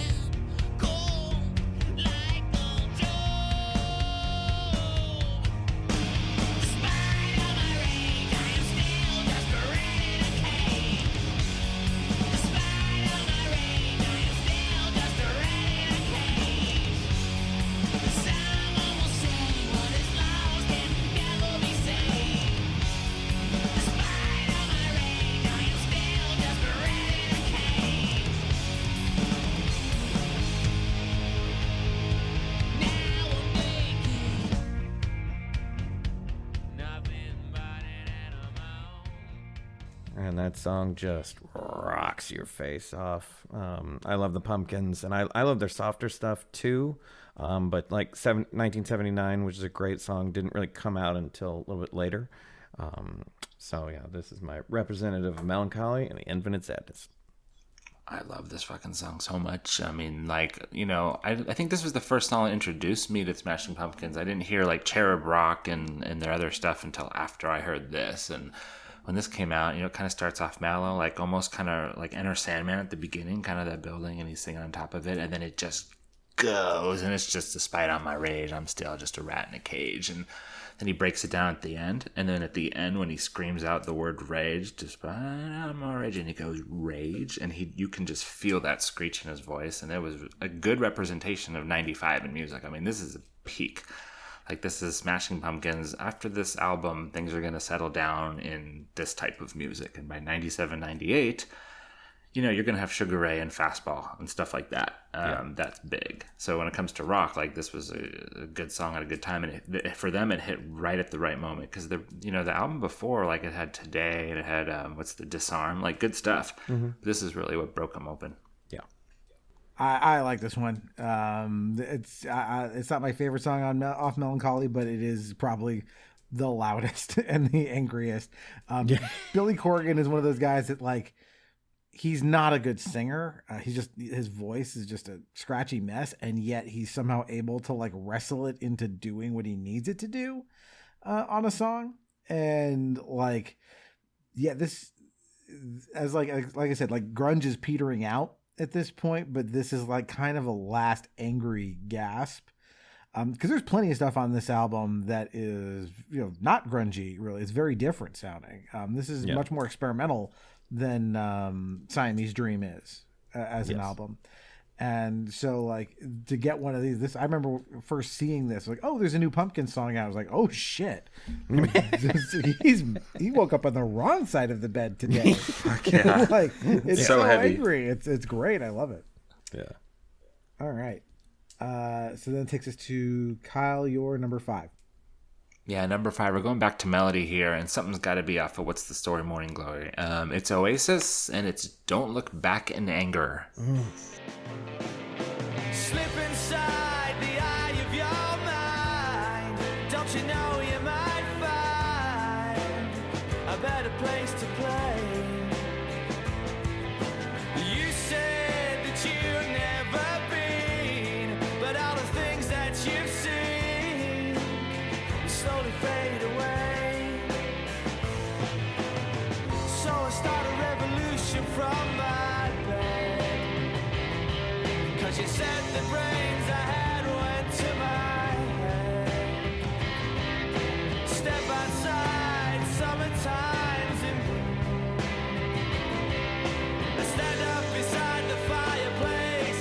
Take that look from off your face. You ain't ever gonna burn my heart out.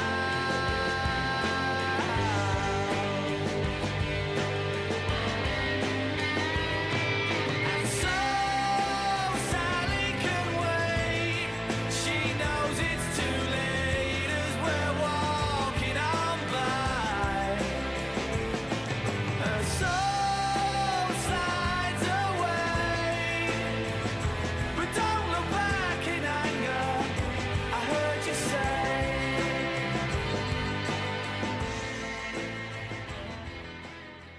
This song is just melody, melody, melody. I mean, I could probably pick apart what he's talking about, but I don't really want to think about it because it's just all about the melody.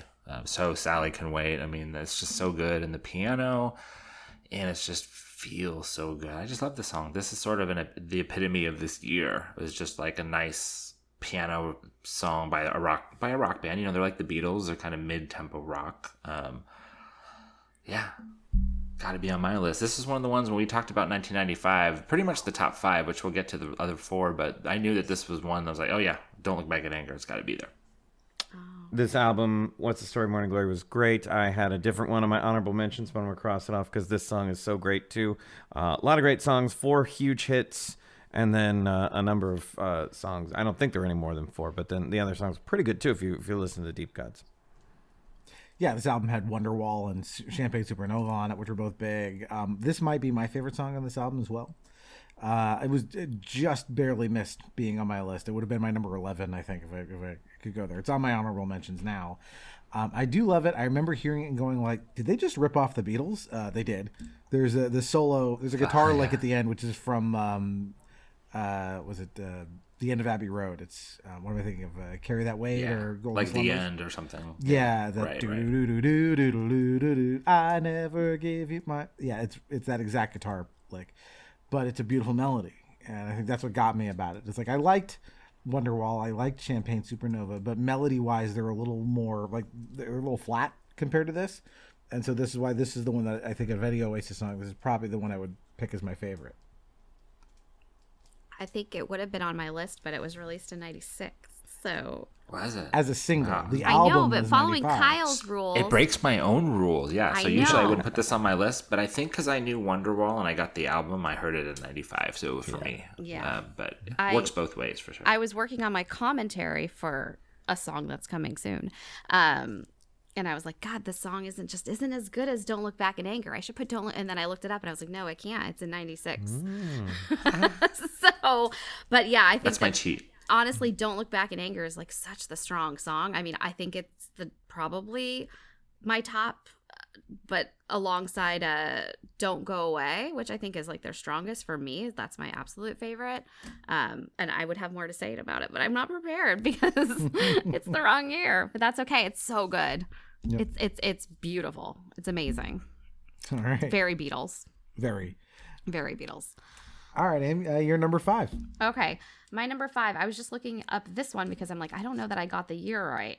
But it was released at the end of '94, so it would have been on the charts in '95. So it is Strong Enough by Sheryl Crow.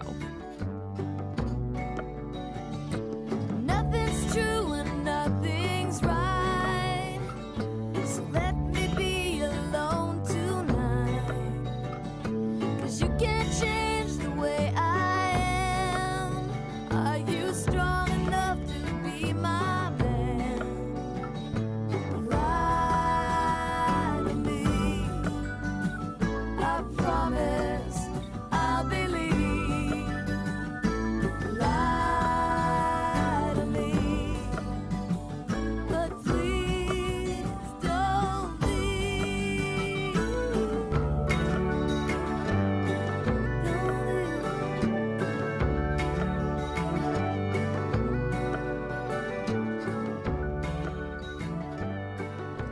And I think I found this song when Sheryl Crow released an album with the Dixie Chicks, and they had a cover of it. Not a cover, but like they redid it with the Dixie Chicks singing along on harmonies. And the song was great. I love the song so much. I don't think I knew it at the time. But I really like the message of the song, just about, there's a broken person who needs someone to be able to deal with the highs and the lows. And are you strong enough to be my man? And there's a really good line. It says, lie to me. I promise I'll believe. Lie to me, but please don't leave. And that's just so dark. And like, you're okay with being lied to as long as the person doesn't leave. And like, I don't ever want to be in that place. That is such a dark, dark place to be in. And I don't know if she wants to be in that relationship either, because I think there's another part in the song that she's like saying, leave me alone. So it's a really good song to dissect the lyrics of. It's really, really pretty and haunting. And it's a girl and her guitar. And I love a girl singer-songwriter vibe. And that's Sheryl Crow. There's a lot of better songs that come, a little bit further into the 90s from Sheryl. But this one was from this year. And I really love it. I remember really liking this song as a kind of departure from the big hit that she debuted at. Like All I that Wanna song Do. was fine, yeah. But it kind of got on my nerves being played over and over and over. And then when she came out with this one that was more almost like a country song, it's really ballady. It's just very stripped down. I was like, oh, it's a good choice. I like Sheryl Crow. I mean, I don't know. Like a lot of her songs, especially in like after this, the ones that came a little bit later in the '90s were really, really good. And I like even like other stuff off this album. I don't know if it was '94, '95. It's cool. Like it felt like it was around this time to me, so it qualifies. And yeah, it's just got a cool melody again, good melody and nice acoustic guitar and solid choice. Yeah, as you said, Amy, the lyrics are a codependent nightmare. But like you, Rich, all I want to do, it left me a little flat. People loved that song. It was really popular. I find it sort of odd, where like the chorus is like the simplest, grade school rhyme in the world, and then the rest of the lyrics are like, do they even rhyme at all? She's just like talking. It didn't work for me, and this Billy's song at the bar and doing the stuff. Yeah, it's weird. And then, but his this name song, is Billy or Bill or Joel or something like that. It's strange. Something like that. Yeah, this song though was like, oh, this is it's a like melodically straight ahead thing, and it's beautiful and it's pretty. And yeah, as you said, you listen, you're like, oh, she wants someone to be with her, and then you're like, she needs someone to be with her because she's a mess. Like it's a very well written song. So great choice. So my number 5, this may not be the last time we hear from this album tonight, but this is my representative from No Doubt's Tragic Kingdom, which is one of the hugest albums of that year. So I'm going to go with Sunday Morning. Sappy, pathetic little me. That was the girl I used to be. You left me on my knees.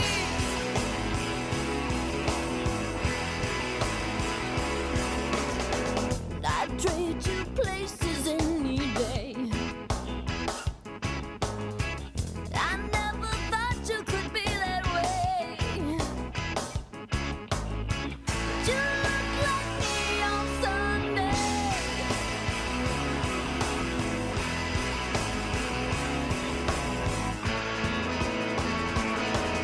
You came in with the breeze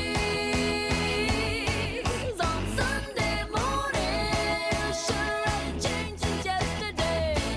Without even warning, I thought I knew you. I thought I knew you. I thought I knew you so well.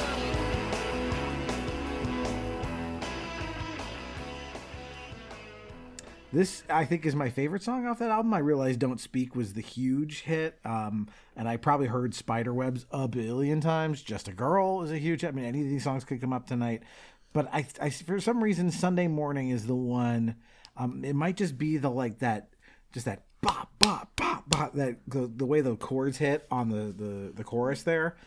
Staccato, yeah. Yeah, but this one is just, it's of a album full of very strong hits for them. This is the one I tend to like the most.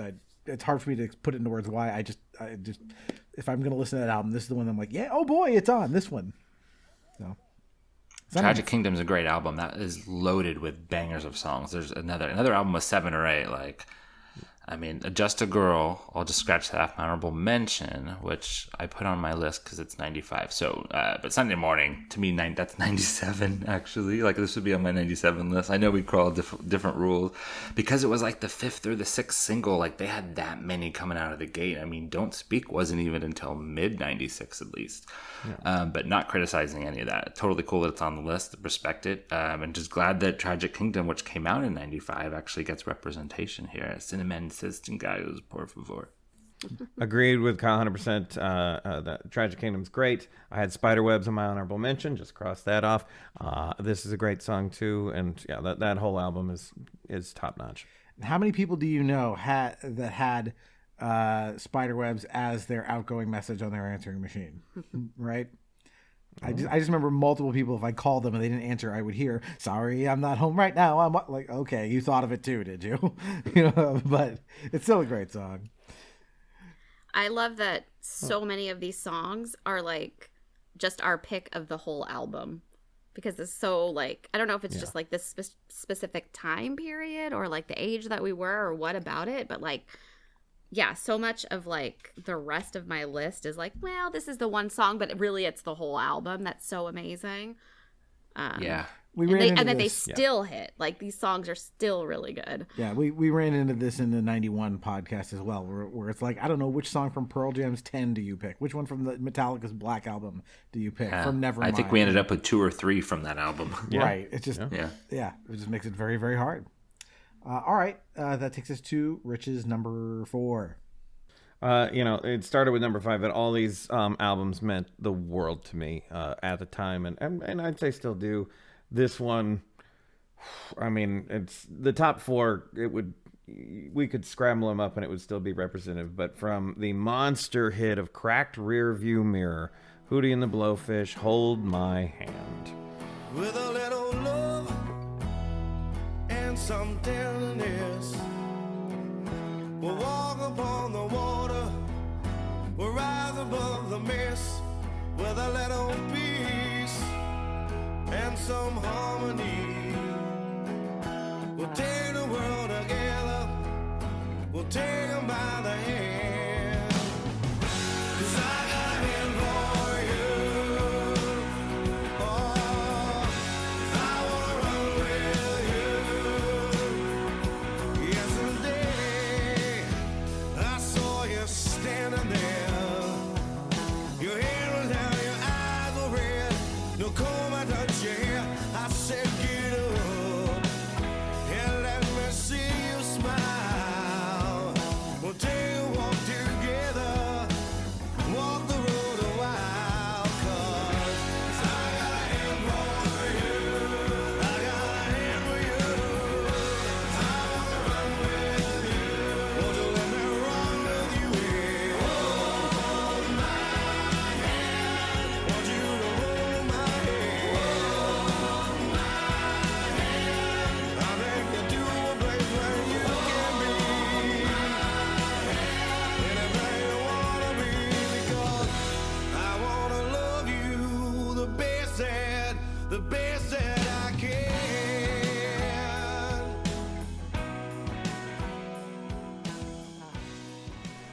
This song was great, and my vocal range, particularly at the time, was I could match Darius Rucker like perfectly, and so I would use this song and some of his others as like audition pieces and stuff when I was singing a lot back then. And I never got sick of this song. I'm still not sick of this song, and the radio tried to make me sick of this song, but it's that good that I still love it. I've heard you do this at karaoke, I think. Mm-hmm. Yep. I love Darius's voice. It's a classic voice. I mean, Hootie and the Blowfish's voice is great. Like overall, like their songs just kind of, they're okay for me. Like there's a couple that I think are really, really great. A song that came later off of the next album. I'll be there waiting for you in the morning when times change. Whatever that song is, I don't know. But this is okay. I'm actually not that crazy about this song, but I recognize it and I love his voice. I just was never a Hootie fan, and I just, I recognize that they were really popular. I still know people who like love going to their concerts. They have like a really strong fan base. Just didn't ever connect with me, and I don't know why. I'll back you on this, Rich. I was not a big Hootie guy either. I think it was because I Only Want to Be With You was the song that I didn't particularly go with. So when this one came around, it was one of the kind of things where I was like, I know this isn't kind of a genre that I'm not into, and I'm not supposed to like it, blah, blah, blah. But I would hear this one and I go like, it's a good song. Like I can't deny, like some part of me is recognizing like, no, Doug, you do like this song. I'm like, no, I'm listen to something harder. I'm like, no, it's a good song though. So yeah, and as I've gotten older and not cared about those things so much, it's grown on me. So yeah, it's a good choice. Okay, so that's Kyle's number 4. Number 4 is off of an album that came out in '94, Vitology by Pearl Jam. But this song has got to be on my list. Corduroy.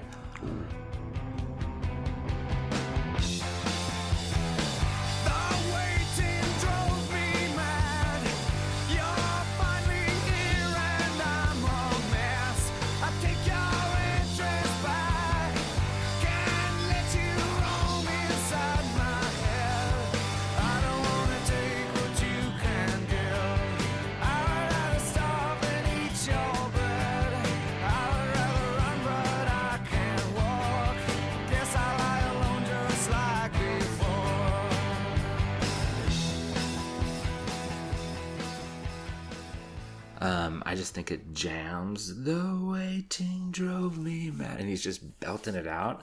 And to me, like the coolest parts of this song are like the minor part, the way that it starts off building. Again, more building there was another song we mentioned earlier, I think Ants Marching, probably something else. But it just builds and builds and builds minorly, and then you get into this major chorus or major verse and major chorus, and then again melody in the bridge when he's going at, everything has changed, absolutely nothing's changed. That whole part is just so minor and melodic, and Eddie Vedder is just going for it. There's a lot of good songs off of Vitology. Solid album by one of the best. I mean, they're still rocking it today. Cheers, Pearl Jam. Love that album. Had it. Listened to the hell out of it. Didn't put on my list because I didn't see what charted later, but I just saw 94 and wrote it off. But Corduroy is like I think it's the hardest song on that album, if I recall. But yeah, I still love to rock out to Corduroy. And the Leafs are drawing a blank. So. I don't want to take what you can give. I'd rather starve than eat your breath. Not helping. I'm sorry. Wow. Fair enough. It was good singing, though. It Yeah. was really good. And the air guitar was Thanks. really good. Yeah. All right. So then, Amy, you're number 4. Okay, so my number 4 it's already come up. I didn't talk about it too much, but it's Ants Marching by Dave Matthews. Again, another song. Like, I wasn't listening to Dave Matthews when I was like 14 or 15 years old, but I was listening to them in high school, college. 18, 19, 20, 19, yeah. 20, like my early college, into my college years. And so much of my appreciation for this band is going to their concerts and like experiencing. We could do a whole nostalgia podcast on like their concerts alone, honestly. So many good memories. This is like, I guess the song I picked because it came out in 95. There was another Yeah, song. what's up, Tanya and Kristen? I know you're I don't out know there. that Kristen listens, but hi, Tanya. And Kim and Jasmine, all my college buddies. But yeah, there was a song that was on this album, Under the Table and Dreaming, and Under the Table and Dreaming is from the lyrics of Ants Marching, and there was The Best of What's Around. Maybe we'll do 94 then, and there'll be other ones on that list. I don't know that was a single. Was it a single? I don't know that it was. So I was like, yeah, I'll just mention it now. So, because it's such a great song and no one else is going to know it or ever call it out. But, I already said a lot of what I had to say about this and how it's like, the positive song, but the lyrics are like, oh, you're living your life and going over and over and living it over and over again. But one of the things I like is at the end how it gets like really fast and, Candyman, the thoughts of it like changes the vibe changes and he starts singing really fast and you could just imagine him playing the guitar at the same time. It's just a cool song. It's really interesting and cool. And so Dave Matthews and, I don't think we're ever going to like get back that experience of like going to the Dave Matthews concerts and like, being that young and having those crazy experiences. Have you guys been to Dave Matthews Band concerts? And no, I wish. We're 2 for 4 here. We're batting a 500 on this podcast. That's pretty good though. Yeah, some crazy nights. Yeah, I just so much of Dave Matthews is like the experiences I had in college with my friends, and it's just this is a nostalgia podcast. So yeah. Amy, we've been to Dave Matthews Band concerts with most people that we know from the 90s. I mean, Right. even my like high school friends, we went with them. Not like Tanya and Kristen, but like Corey and like Drew, I think, and like some of the like crazy time. Like I said, we could talk about like each of those shows could be their own podcast. I mean, the night that I'm talking about, Kyle, with the key in the door. One of my. Are you making a face because you don't remember it? Okay. I remember all that Anyways, stuff. so yeah, happy memories. Until the very last. I think the last time we saw Dave Matthews, he threw a fit and was like only playing songs that were like deep cuts, none of the popular songs. And it was a bummer of an experience. We still had a good pregame before, so it was all good. Pre-gamed for fun, and then the seats were terrible. We were like the very last row of the lawn, right next to the bathroom. It was terrible. Everything else was great. Still beats having his tour bus spray feces at you. So Still better than that. yeah. All right. All right. You can't bring up Dave Matthews without bringing it up because it's the funniest thing in the world. When was that? Oh, that was way later. That was in like the aughts or something. 2000, yeah. Okay. All right. My number 4. So we're going back to an album we've talked about before, and that is Melancholy and the Infinite Sadness. My pick from this album is Tonight Tonight. Is never time at all. You can never ever leave without leaving a piece of you. And our lives are forever changed. We will never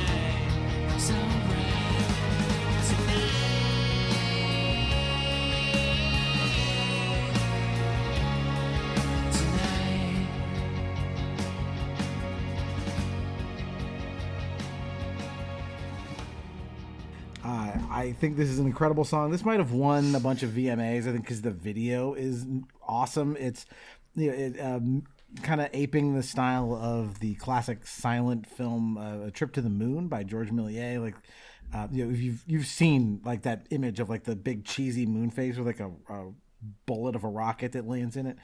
We've all seen that image somewhere. And the Pumpkins used that as the motif for the video. And I think that's probably why this sticks in my mind the most, is seeing that video a bunch on MTV. But the song itself is beautiful. Like, the use of strings in this song is really, it's kind of everywhere. It dominates the whole production. That kind of like ticking in the percussion, almost like a clock that's just and the first words of the song, time is never time at all. Like he's got like this feels like the Pumpkins. This is Billy Corgan auteur in charge of this song, as opposed to the other one, which is just Billy Corgan, human blowtorch of anger.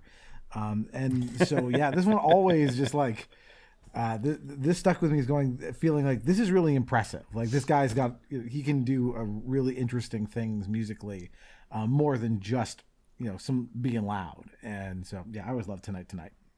Oh, God, what a great choice. And there's something about hearing this symphonic, like, it feels like Beethoven almost, strings, and then his voice, which is kind of harsh, but also kind of beautiful and haunting, and the way they just play off each other, it's just perfect. Yeah, and his voice, the way that it, like, in writing time is never, and it is like, you're right, Rich, it's like, it's harsh, but it's so, like, kind of sweet at the same time. This is a big production of a song. I think it's like the first or second song off of Melancholy. I think there might be a little like instrumental or something right before it. I might be wrong about that, but this is a big one. Like, right out of the gate for this album, they put this orchestration on it, and it's like that building, like what they did with Disarm, kind of a little bit of that kind of building up. It's just a big song with a big chorus and a nice broken down verses. Solid. Love it. I don't have a lot to say about Smashing Pumpkins, because they weren't like one of my favorites. Okay, it's fine. You don't have to apologize. That's fine. You're looking at me with judging eyes. I'm sorry. No, we just want to know if you had a take. I'm not. Not you, Rich. You, Kyle. No, I'm just kidding. Okay, Rich, number 3. We mentioned this album earlier, but I'm going to talk about it now. 16 Stone meant a lot to me. It was an album in line with, Soundgarden and Pearl Jam and Alice in Chains and all these heavy, heavy bands. And when 16 Stone came out, it was exactly what I needed at the time. But I'm going to take the lightest song off it as my number 3, because it was the first song I ever learned to play on the guitar. And it is Glycerine.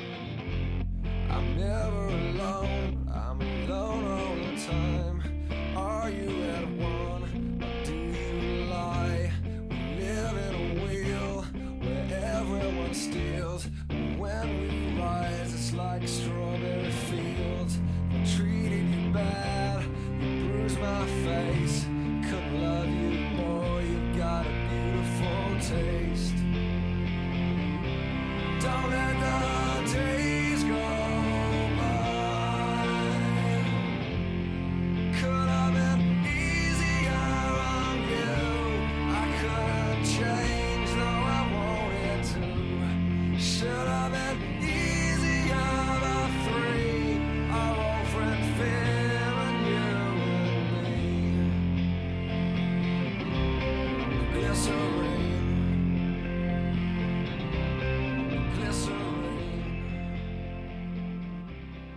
And similar but very different from Darius Rucker. I can sound extremely like Gavin Rossdale when I sing, and so if I play the song, and like I can do a pretty decent impression of it, and I get a lot of fun with it. And this song means I don't know what it's about. I don't know what most songs are about, even the ones that I absolutely love and have all the lyrics memorized, which I do for this one. But I don't care. It's beautiful, and it's my number 3. I just had to cross it off as an honorable mention. This is the one off the 16 Stone that I had to put down. Again, Come Down. We've got 2 off of 16 Stone. That's how good of an album that was in 95. Yeah, I love it. This song, like, it's just the broken down guitar. And, at the time, like, just like More Than Words, where I was waiting for, like, the drums to come in, and they never did, but it was okay. Because it's you get, like, that strings building behind him, and he's shouting out Glycerine, Glycerine. Yeah, I think I heard this in a friend's car, and I'd only known Everything Zen and Probably Come Down and, you know, some of the kind of faster songs. And I was like, oh, yeah. Like, they're actually busting out some even better, again, melody, a lot of melody. Gavin and Bush, their songs are melodic, and you can sing along to them and you remember them. So that's, you know, prime in 95. I love when these songs can, I mean, I don't have my particular memory of the first time I hear the song, but I love that music has that magical power to like bring you back to a specific time and a specific memory, and it's just so cool. I don't have a lot to say. I don't remember the song as much as I should, but it makes me want to go listen to this album. I love this song, Rich. This is a great song. I kind of thought that maybe Bush would stick around a little more than they did. Because of this song, I thought this was really well written. And the one thing I was going to say before is, you know, you say like, well, I can kind of sound like this person, or, you know, I can kind of, we did do, Rich and I and Dan Oster, we did an episode, last year or the year before, just on impressions. And so we had a fun time doing that. This is making me think we should revisit that, but do like a musical impressions episode. I would almost do that. Of singers. I'm saying we could do that live. Like we just go like do it in like almost like a concert. We just hey, here's if you want to hear a Louis Armstrong song, here I go. You know, that's great. Could be a fun idea. Anyway, just putting that idea out there into the universe to see if it goes anywhere. That's fun. That would be fun to do live, so you could actually like sit at a piano or have like Dylan with his guitar and like do it, or Kyle if People you involved, fly in for or it. just have Dan KJ it. We can do it that way too. All right. So then we're up to Kyle. You're number 3. Number 3, yep. You said it earlier, Rich. The World I Know by Collective Soul had to be on there. This is one of the ones where it might have been more of a late 95, 96. I don't know.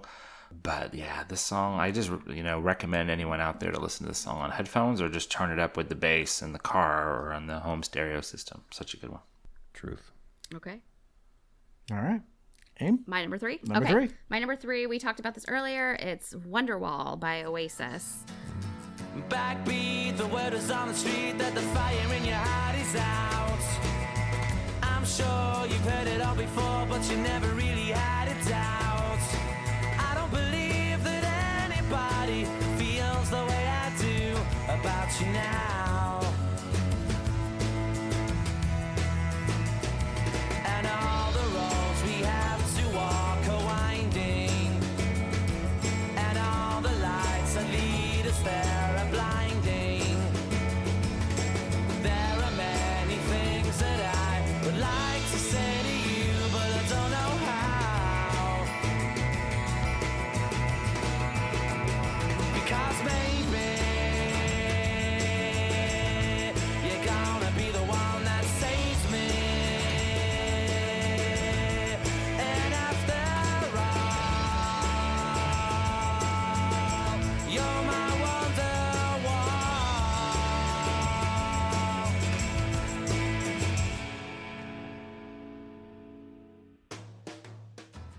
This is like such an Amy type song. It's like ballady and, you know, singer-songwriting and you know, simple. I just love it. I love, again, I don't think it's their best, but it's from the year. It's just so pretty, and I like the message of it is like yearning. I remember like I always used to listen to songs and like try to find, okay, what's the one about that boy? And so like this was always like the song that I would sing about a certain boy that I liked in high school, maybe a little too much. But their line, there are many things I would like to say to you, but I don't know how. And I just remember like always being like, I want to tell you I like you, and I want to tell you these things that I like about you, but I just can't do it. And I think this song is actually about like an imaginary friend. I think I was reading that earlier today, which is kind of weird and kind of takes away from the specialness of it. But yeah, Oasis, Wonderwall, super melodic, so pretty. Another great song off a great album. My favorite that I cross off my honorable mentions is Morning Glory, just because I like the harder, the faster of it. But yeah, this song rocks, and it's one of the most, like, if you want to write a frat boy playing an acoustic guitar sketch, they're playing this song. Like there's no other song that they can play and make it funny. this is the ideal song. If you're sitting in the quad playing a guitar trying to pick up chicks, like this is the song. It's like Push by Match from Barbie. Is that what you're saying? It could have been replaced. It could have been, but that song is more Exactly. like more offensive. This is the song that like brings you in. You know, it's sensitive, but that's kind of making fun of it. The reality is, it is a great song, and everybody in like our generation like that knows this song in their bones. Like you start the second you hear "Today is," everyone in the room will sing along with you. That's the way it starts with that guitar. I wish, Kyle, you had your guitar in front of you right now so you could play that part. Yeah. Yeah, it starts off mellow. This is the song that made Oasis blew up. I heard it and I was like, I think, Amy, we probably met on this one because you had your style, I had more of my style at the time. I was like, oh yeah, we recognized this right away as this was going to be a good one. And then Don't Look Back in Anger came later. But this was the one that was like, cool, like their songwriting and its melody, and it's not necessarily as heavy as Smashing Pumpkins, but it's also not as light as some of the other stuff.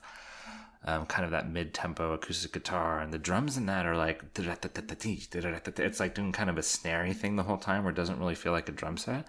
Perfect. It just reeks of 1995. Love it. Great pick. Thanks. All right.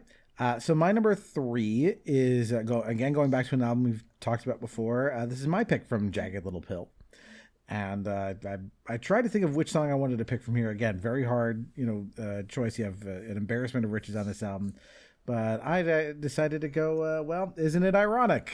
Don't you think? The monster hit. Life is a funny way. Nobody had a way of making everything's going on, and everything blows up in your face. Traffic jam when you're already late. A no smoking sign on your cigarette break. It's like 10,000 spoons when all you need is a knife. It's meeting the man of my dreams and then meeting his beautiful wife. And isn't it ironic? Don't you think? A little too ironic. And yeah, I really do think it's like rain.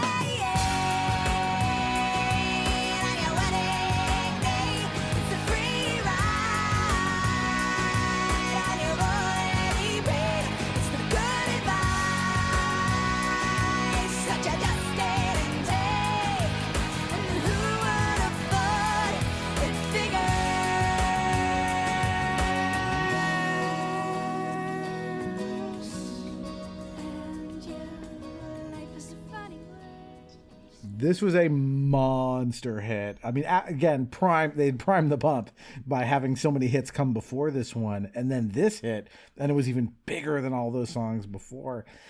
Yes, ironically, most of the things she's singing about do not fit the definition of ironic, if you look it up in the dictionary. Nevertheless, the song is beautiful, and for me, it was just the harmonies in that chorus, like, that just clinches the song for me. Like if this comes on in the car or whatever, and I'm singing along to it, I can pick almost any line of the harmony that she's singing and like catch up with the song. Like you can feel even though it's her, double tracked over herself, you can feel every single one of those vocal tracks coming through in all those harmonies, and like that's what kind of puts it over the top for me. Hell yeah. We talked about this album already, and this song didn't come until, third or fourth? And it was, I liked it because it was more broken down than You Ought to Know, and then One Hand in My Pocket came out, I think, after that. I dug those chorus harmonies. Such a good, and the message behind it, right? Like, just an ironic, like, we're just talking about what's happening, truly ironic things. Rain on your wedding day, Love it. Such a good album. And this was the video where she was like in the car in 4 different outfits, right? Right. She's hanging out of the window and stuff. That video was everywhere. Weird Al did a parody of that video. He didn't parody the song, but I remember there's a piece of footage of him, doing that bit where like he's like on the windshield, Yeah. It's very funny if you can find that. I forget what that was connected to. If it was like, he was parodying some other song but using that image, or it was something he did at his concerts. So there you go. Ironic. I was just, the only thing I was going to say is just like, she didn't get a lot of credit for like being an amazing vocalist, but she is, and I think like this is another song that like, that you could really hear like the melodies in her voice, and she really does have a really pretty voice, and there's a song at the end of the album. I don't know if it's the hidden song. Well, I can't remember what it's called, but it's just a very haunting song with just like her singing a cappella, and it's so pretty. And I don't know why I just thought of that, but It's funny. That's a very 1995 thing in and of itself, which is the hidden track at the end of the album, which was either they would just literally put a bunch of dead air, and then they'd all be on the same track on the CD, or eventually it would skip to the next song, but it wouldn't be listed on the the back of the CD cover. So. Yeah, that was a thing that these young kids are never gonna know about. Nope. exactly. All right, Rich, you're number 2. Oh, we're gonna stay right on Jagged Little Pill, which is one of my absolute favorite albums of all time. I love every song on it. Every song, most of them were hits, even the ones that weren't. Don't care, all of them. I will to this day listen to this album start to finish, no problem. I was gonna put You Ought to Know, but Kyle did it, and it was a very tight race for me between You Ought to Know and All I Really Want. So All I Really Want by Alanis Morissette. Do I stress you out? My sweater's on backwards and inside out, and you say how appropriate. I don't want to dissect everything today. I don't mean to pick you apart, you see, but I can't help it. And there I go, jumping before the good shit has gone out. Slap me with the splintered ruler, and it would knock me to the floor, but I wasn't there already. If only I could hunt the hunter. And all I really want is some patience, a way to calm the angry voice. And all I really want is deliverance.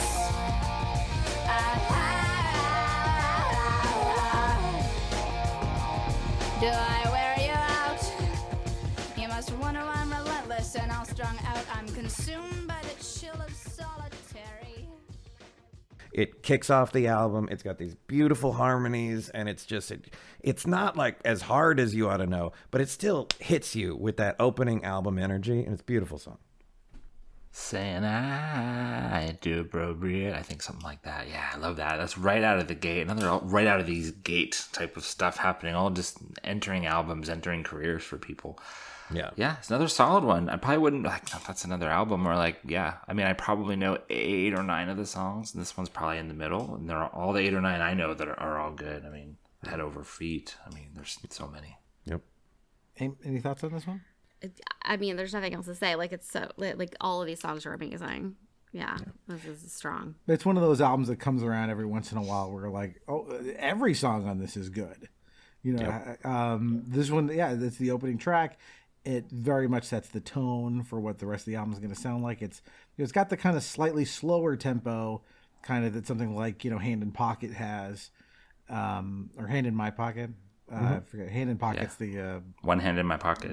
That's a different song by a different band. Or Brass in Pocket is what I was thinking of. Anyway, but it's got that slower tempo, but it's got like the harshness, like kind of screechiness to it that You Ought to Know also has. So it's a good opener. Yeah, and not exactly like Billy Corgan, but kind of in the same vein for a female singer, Alanis Morissette, and hits you right, with You Ought to Know too, but in this one is talk about your bills, your life, and that's right, and it's just this very kind of harsh, but still beautiful tone that, the mid-90s we had a few of those. Mm-hmm. Yeah, people really know how to express those emotions, like the anger and the complaining, and that's really kind of Alanis Morissette. It seems like she's complaining, but it's for a good reason, and you kind of feel what she's saying. So cool. All right. Kyle, you're number 2. Number 2 has already been mentioned. Another, Bullet with Butterfly Wings. Just say it, throw it out there. Smashing Pumpkins had a big year, big album. Song's a banger. Yep, we already talked. Okay. Amy, you're number 2. Okay. So you came to me earlier, like 3 seconds ago, and you were asking me for my opinion on All I Really Want, and I got distracted because I wanted to look up the track listing because I knew my number 2 was going to be You Ought to Know, which I didn't say much about earlier because this album was like everything to me. Like I remember where I was the first time I heard it. I was at a sleepover at Christy's house, Kyle, and this album became like my world. Like every single song on it, everything. Like I'm looking at the list now, like, yeah, Hand in My Pocket, Right Through You, Forgiven. That one like really like showed her vocals, like so good. Obviously, You Ought to Know was like the one that like came smashing out of the gates, and the way that she, you know, she let, like, there was anger in singing before, but like I feel like she really let women be angry, and she let girls be mad, and it was like this thing that was like okay to be screamy and emotional, and we just loved it. And now you hear these songs and you just like want to scream right along with her. We still do.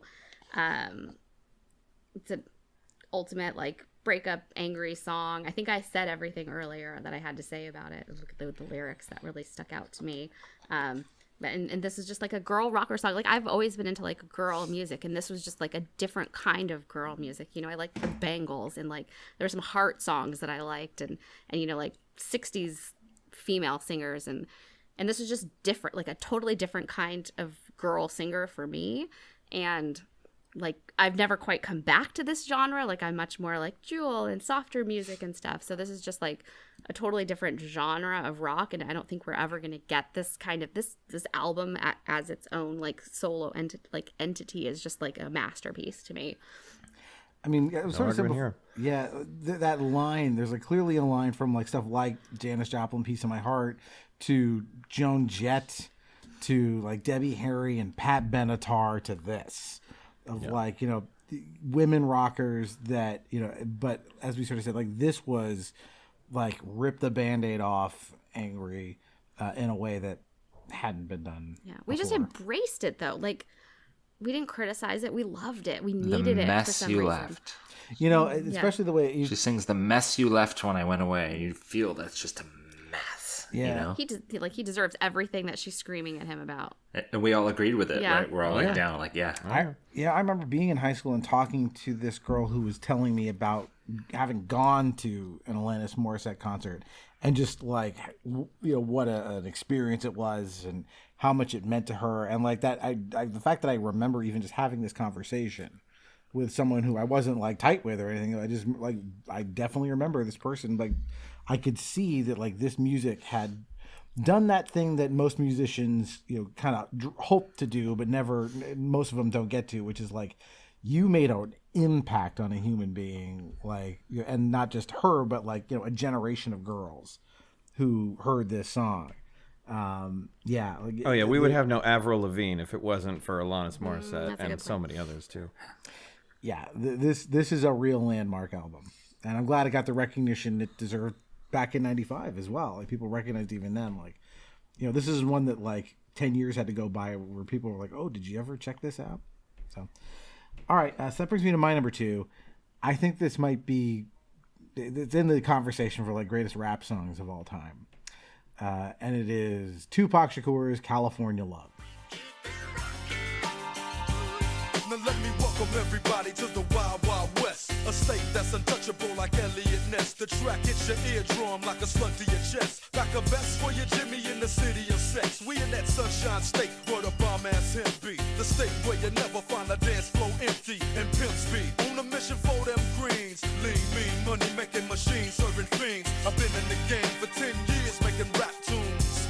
Ever since Honeys was wearing Sassoon, now it's 95 and they clock me and watch me diamond shining, looking like I'm Rob Liberace. It's all good from Diego to the Bay. Your city is the bomb if your city making pay. Throw up a finger if you feel the same way. Straight putting it down for California, yeah.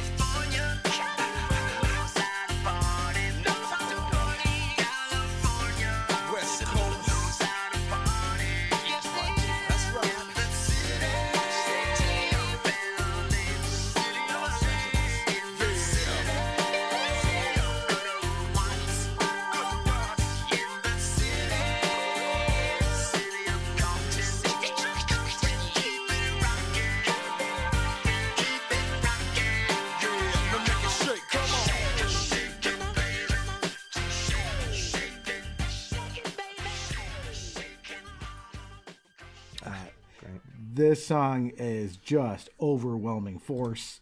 The video is so great with that Mad Max kind of theme to it. Again, this is like Tupac as King of the World, just unfortunately before he was cut down. But like the first time I heard this song, I was just like, holy shit, this is on another level. And I would come to really appreciate it much later than 95, because in 2000, that summer, I and a bunch of my fellow Bruins over at UCLA, like there was a group of us, about maybe 50 or so, all doing internships in Washington, D.C. that summer. And it was like through a program. So like we all had kind of like, we lived in the same place and we worked in fairly similar places. So we all hung out together all the time. And every time we would roll into a bar, at some point somebody would request this be played by the DJ. And it was like, oh shit, the Californians are here. Like just the joy that went up. Like, so I have very fond memories of this song for that reason 5 years later. But even looking back, like, this thing is just, like I said, unstoppable force of a song. Pure fire. I think anyone who loves hip hop would have this at least on their top 20, if not top 10 greatest hip hop songs of all time. It's in your face. It's loud. It's good. It's smooth. Great choice. Yeah, and it's driving. That beat is just pumping all the way through. I didn't even know this was 95, but this is a great one. It's very late. It's like it was recorded in like November of 95 and released in early December of 95. So just makes the cut. But once I confirmed it was a 95 song, I'm like, I have to include this. It's incredible. Amy has no thoughts on California Love. I'm sorry. That's okay. So that brings us up to honorable mention time. So, Rich, what are your honorable mentions? Can't Stop Loving You by Van Halen, Say It Ain't So by Weezer, Kiss from a Rose by Seal, As I Lay Me Down, Sophie B. Hawkins, Ruby Soho by Rancid, Fantasy by Mariah Carey, Waterfalls by TLC, Good by Better Than Ezra, Thank You by Boyz II Men, Runaway by Janet Jackson, Boombastic by Shaggy, One of Us by Joan Osborne, Sick of Us, Myself by Matthew Sweet, Heaven Beside You, Alice in Chains, You Don't Know How It Feels, Tom Petty, Tootsie Roll, 69 Boys, This Ain't a Love Song by Bon Jovi, You're Not Alone by Michael Jackson, First of the Month, Bone Thugs and Harmony, Runaway, Real McCoy, and I'm the Only One by Melissa Etheridge. Fuck yeah, Rich. I just love the way you busted that out. All the memories in 10 seconds. Boom. How many times did you practice that? Didn't. I'm surprised we're going to see there's many of those that are on my honorable list as well. So it's interesting to see all the overlap. All right, Kyle, your honorable mention list. Yeah, I think some of mine were on there, but I'll bust them out. So Self-Esteem, Offspring almost made the top 10. That's up there. Come on, Beatles, Free as a Bird. Van Halen, yes, Rich. I got Not Enough, which is a ballad off of that album. Yep. This Ain't a Love Song, got that one. I got Possum Kingdom from the Toadies. My Green Day choice off of Dookie is She, which I believe came out early 95. I do have a Hootie song, Only Want to Be With You. Yeah, sorry, I can't avoid it. It's just the melody's so good. And what's up, TC? Good from Better Than Ezra. Hell yeah. I wish I had more time to pull this list. I wrote down Waterfalls by TLC, Always by Bon Jovi, although I don't know if that's the right year. And then I had Gangster's Paradise. I wrote Gangtaz. Gangtaz. All right. My honorable mentions are Don't Look Back in Anger by Oasis, Somebody's Crying, Chris Isaac. Really? Yep. How Bizarre, OMC. Peaches, The President of the United States of America, One of Us, Joan Osborne, Boombastic by Shaggy, Heaven Beside You, Alice in Chains, I Don't Want to Grow Up, The Ramones, Fantasy, Mariah Carey, I Wish by Skee-Lo, Don't Speak, No Doubt, You Ought to Know, Alanis Morissette, and Where the Wild Roses Grow by Nick Cave and the Bad Seeds. A song I would come to appreciate a lot more later, but technically released in 95, so I wanted to mention it. It's Nick Cave with backing vocals by Kylie Minogue, of all people. Creepy murder ballad. Anyway, that takes us to number ones. Rich, what is your number one song of 1995? So unlike a lot of the other albums that were huge amongst the masses, this one was popular and it had some hits off it, but it was not anywhere near. This was personal to me. This is another album that I can listen to every song, top to bottom. Definitely, like Jagged Little Pill, one of my probably top 5 favorite albums of all time. And this song was not a hit off the album. The album is Osmosis, Ozzy Osbourne, and the song is called Old LA Tonight. Sitting by the ocean, mapping out my plans of action, baby. They include you.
It's a piano ballad. It is the last song on the album.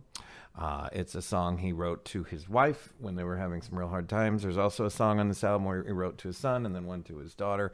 This one had a few hits on it, like Perry Mason and some others. But it's not going to make anyone else's list. But this is one of my like Desert Island albums.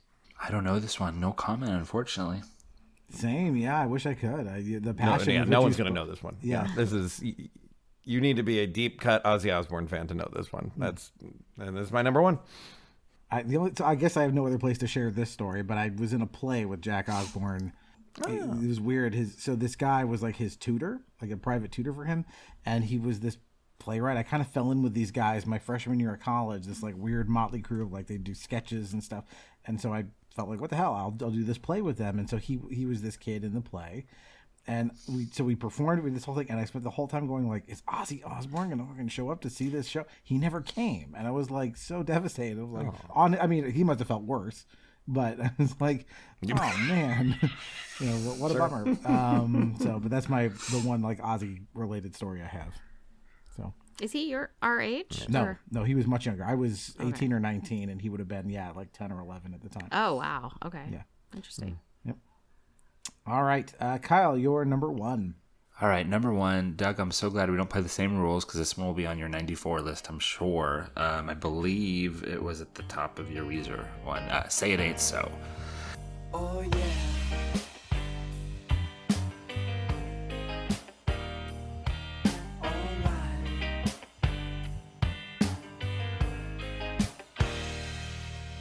Somebody's hiding, it's drowning my icebox. Somebody's cold one is giving me chills. Guess I'll just close my eyes. Oh yeah, alright, feels good inside. Flip on the telly, wrestle with Jimmy. Something is bubbling behind my back. The bottle is ready to blow.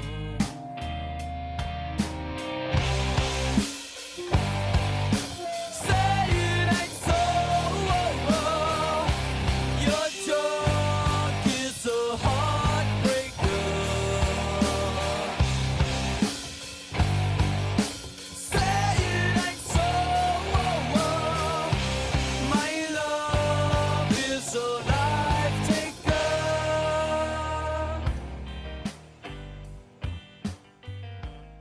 Maybe it wasn't your top, but it was. was my it's number one Weezer. Weezer song Come on, we I did. don't know, 94. Yeah, I mean, you all know how I feel about Weezer. This was the album that kicked it all off for them. This was the song that kicked it all off for me. They had maybe a couple like Buddy Holly or whatever on the radio before, but when I heard this, I was like, okay, I'm all in for this band. The Blue Album is so great, and 95 was the year it happened. And this is, it's a ballad, but it's heavy in those choruses, and he's talking about his dad in there, and it's very dark and very 95. Weezer. Great song. It was on my honorable mentions. Love it. I'll just take a page from Doug's book real quick. I got to work with Brian Bell, the lead guitarist of Weezer. He took an improv class of mine randomly when I was teaching for the Second City Hollywood. He just signed up like any other student. I didn't know who he was until after the first day. And I was like, holy shit, I'm teaching a rock star. That's awesome. That's cool. And yeah, absolutely. If we if we get around to doing 94, it would be almost impossible for me to not pick this song and have it on my list. Like, it's great. I somehow I love Weezer. Of course, this would have been on my list had I caught it. Had I not been a loser who didn't work on their list enough this week. It's so good. This is like one of the best Weezer songs of all time. So melodic, so interesting. Yep. Yeah. Well, like I said, if we get around to doing 94, you got a second shot at it. Okay. So the rules are interesting on this podcast. we can make our own rules. We don't have a lot of overlap because we all just make up our own rules. There's no governing body. It's fine. But what I wonder is, Amy always cheats and has a double in there. You can't do a double as your number one coming up, right? I don't know. No, you don't. No way.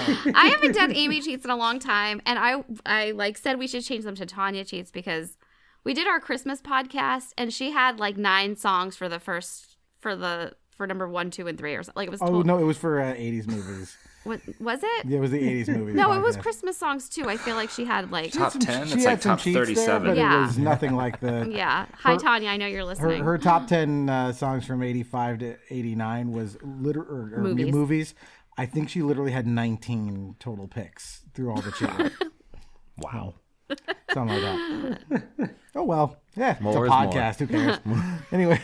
Kyle, do you have a prediction for my number 1? That would be a cheat? No. I mean, no, go for it. I would have said Jewel until you said that you weren't picking Jewel. No, so. because by Yeah. Kyle rules, which I've been trying to follow, if the song wasn't really popular, Go for, yeah. I just felt like, all right, I'll save it. So my top 10 Yeah, it was list. Pieces of You came out in 95. So, I mean, go for it. Let's see It's what's not. It's not. I saved it. So what do you got? Okay, good for you. Agree.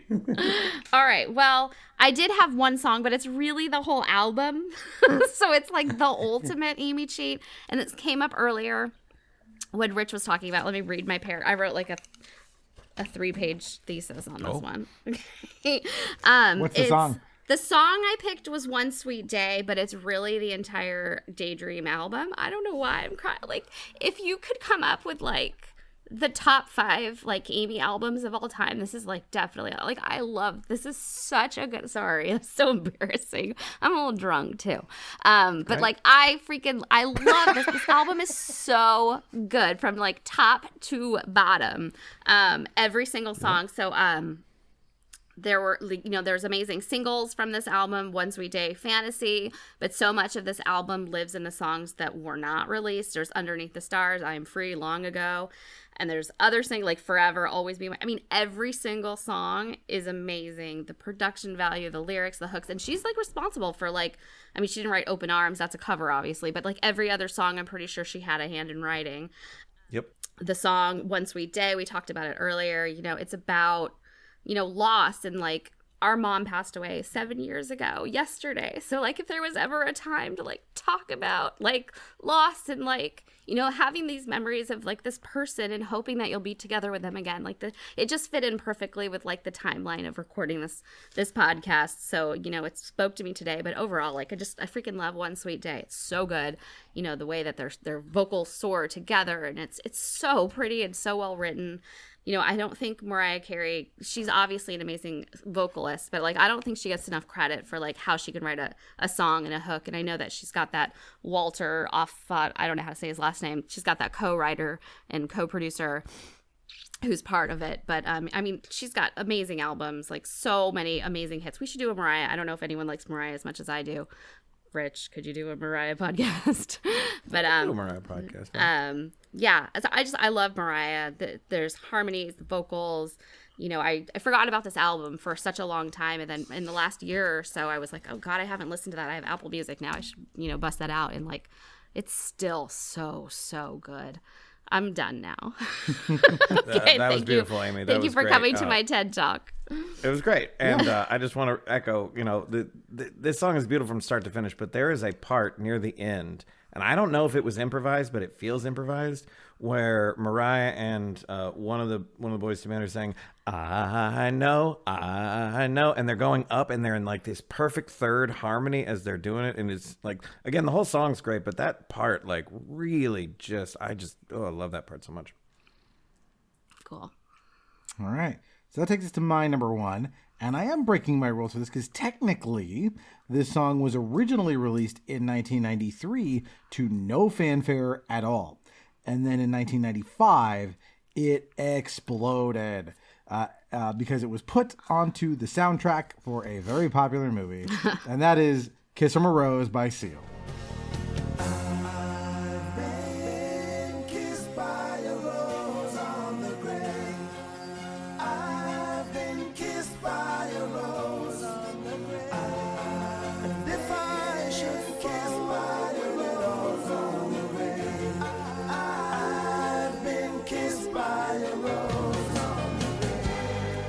There is so much a man can tell me, so much he can say. You remain my power, my pleasure, my pain.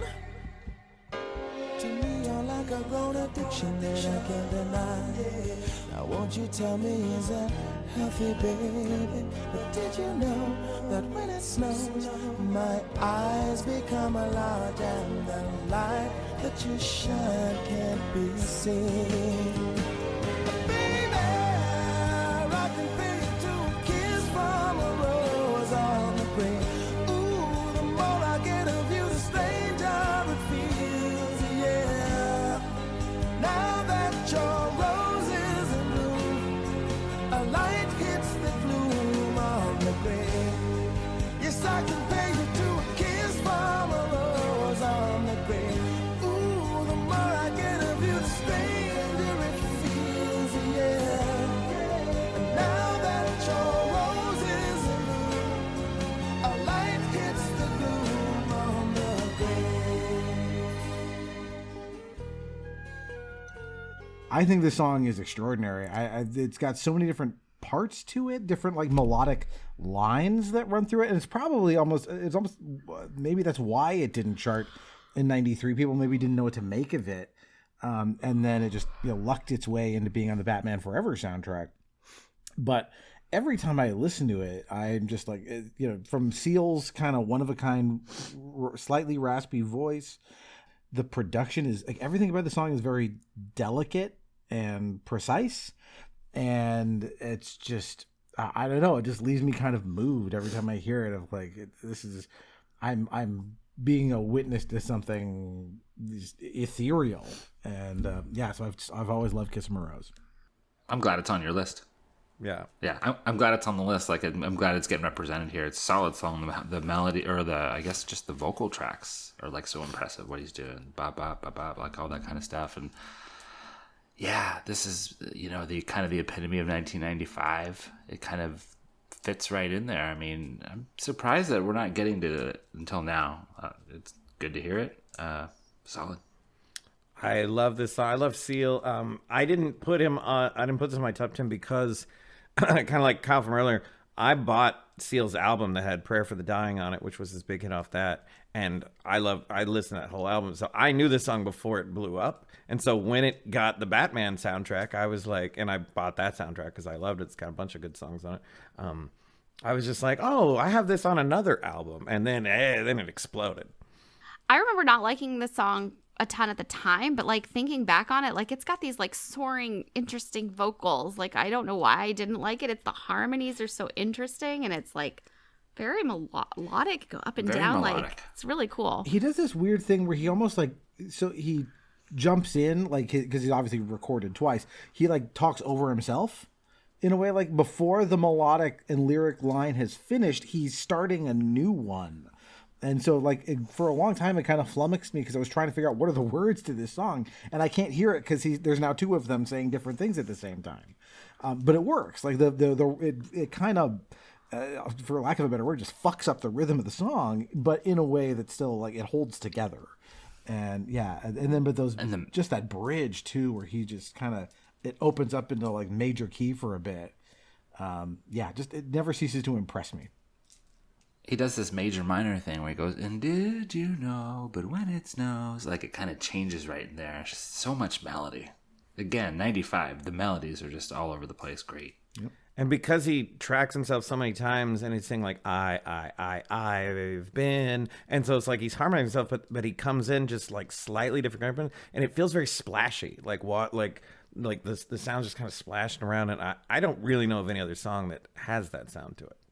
That's probably early use of Pro Tools and computer music, really. That's when they started doing the stuff digital. So he was able to use those tools and make these really cool sounds. Nice. All right, so we've done it. We've ranked our top 10 songs of 1995. Thanks, guys, for helping us do this. So I'll ask again the closeout question of why do you think it is that the music of this era is still, resonant all these, 30 years later? I think there's a reason why so many of us said that our picks for songs were representative of the albums. I think this was still a time when the music industry invested heavily into the album. And they knew, and it was a smart business plan. Like, some of these albums would have hits 2 years later, and it's just because like the album was so stacked full of hits, and they would just like release a single, another 4 months, release another single, and keep the album sales going. And a little later in the 90s, especially in the early 2000s, that you didn't see that very often. Albums had a hit or two, and then and so it feels just like the artists, all the artists, the producers, the writers, the singers, was just really putting their heart and soul into these albums, and that's why they resonate so much. Yeah, I agree with that. Album rock. I mean, a lot of this stuff were coming off of great albums, and you think about also we're in the middle of the 90s, we're 95. The same thing happened in 85 and even more like 75, 65. I mean, it was the Beatles doing 65, Help or Rubber Soul or something. 75, Aerosmith with Toys in the Attic. It's right in the middle of an era, because back then, like, every genre was kind of defined by the decade you were in, right? Like, when you hear disco, you're like, oh, that's 79. You just kind of know. And that's kind of how these songs, although a lot of these songs are really timeless. A song like Don't Look Back in Anger, which is so melodic, you can picture that on the radio today. And yeah, great albums, good melodies. I think the 90s in general is probably gonna shine through. I think a lot of people, young people, don't recognize it as much. But I mean, particularly 60s through the 90s, like those 4 decades and what they did with music and how it was all so original at the time. By the time you're in the 2020s now, like, yeah, there's some okay stuff out there, but a lot of it is sort of like repetitious of what has already happened, what had already happened back in the last century that we lived in with music. Yeah. We listen to music so differently now. It's like such a bummer. Like, I mean, people like Taylor Swift like releases an album and we digest the entire album, at once. And you're not like really appreciating that the singles that are, I mean, there's still singles and, she releases the songs that she releases, but like, it's just a whole different experience. Like excited, what's the next single going to be? Or like sometimes the single comes before the album and that's kind of cool. I don't know why these songs are still so like, I think maybe something about it is like the age that we were, like 14, 15 for me. And this is like really building that foundation of like, what are the songs that are going to like hold me through the rest of my life? Like, and like, I really like songwriter type things. Like you can see some of that in my list with like Oasis and Alanis. And I don't know what I'm saying. I just, I think it's cool that these, some of these songs, like Mariah, for me, Mariah, Alanis, Dave Matthews Band, like these are albums or singers that like I'm going to love forever. Like, and I don't know if it's just that age that I was when they came out or what, or they're just so good. I'm going to try and put together a few disparate clues to why I think this era is the way it is. And the first one is Nirvana's Nevermind, that the once Smells Like Teen Spirit hit, it completely revolutionized the kind of music that was on the radio.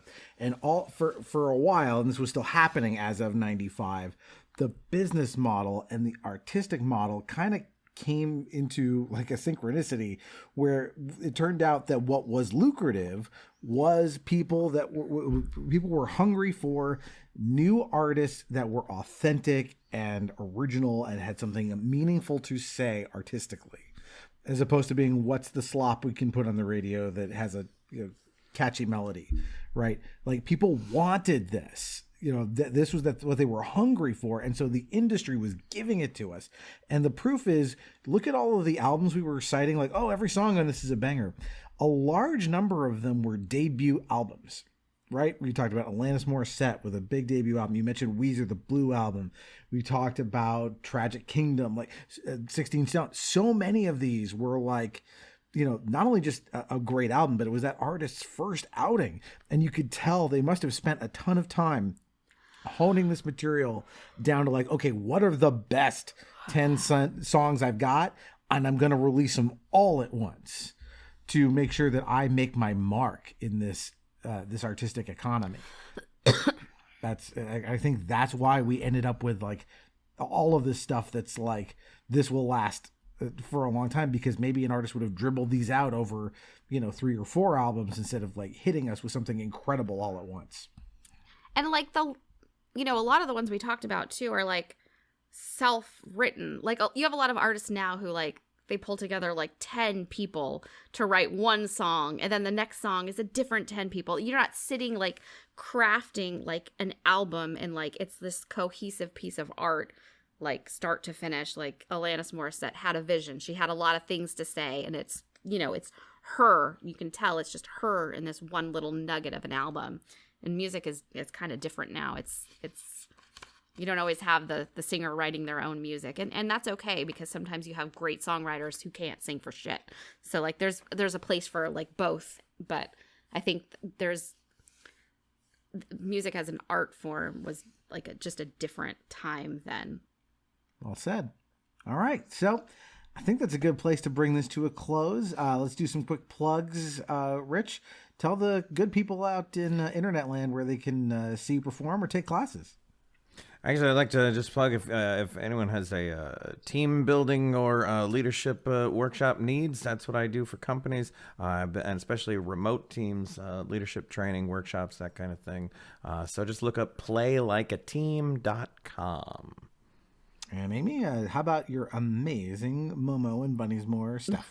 If you are in the market for earrings for yourself or for your friends, check me out at Momo Bunny's More Co. on Instagram or TikTok or Etsy. All right. And if you like this, And I want to go say, ahead, Kyle. I want to say something real quick. Like, if you're listening out there and you want to hear your favorite bands, us do some more of these. Like, I'm curious what you all think out there, because you're getting, you know, Led Zeppelin and Matchbox 20 and 1989 and power ballads and all the stuff that we're doing. But enough if you want, you know, Green Day, then maybe we'll do it. Absolutely. If there's something you want to hear us do, please reach out to us. The way you do that, just go to your social network of choice and look for Nostalgia Arcanum. You'll find us. Just message us through that. Let us know what you think, what you want to hear.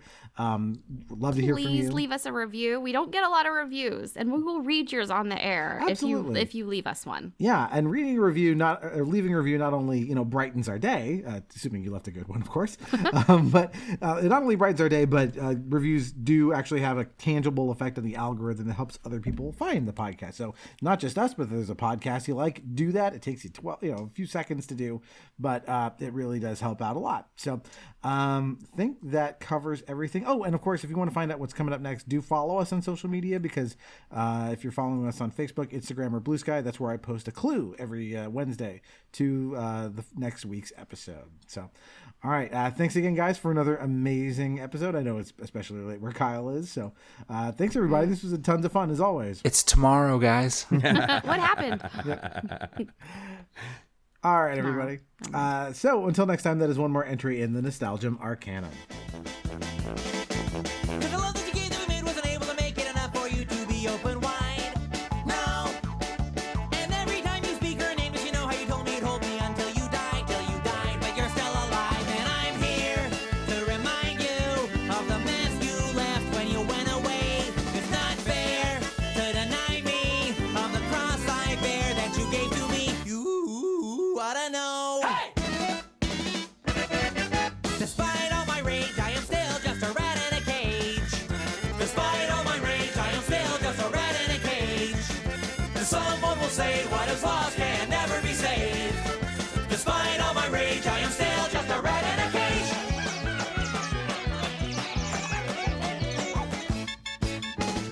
I love all of you, hurt by the cold. So hard and lonely too, when you don't know yourself.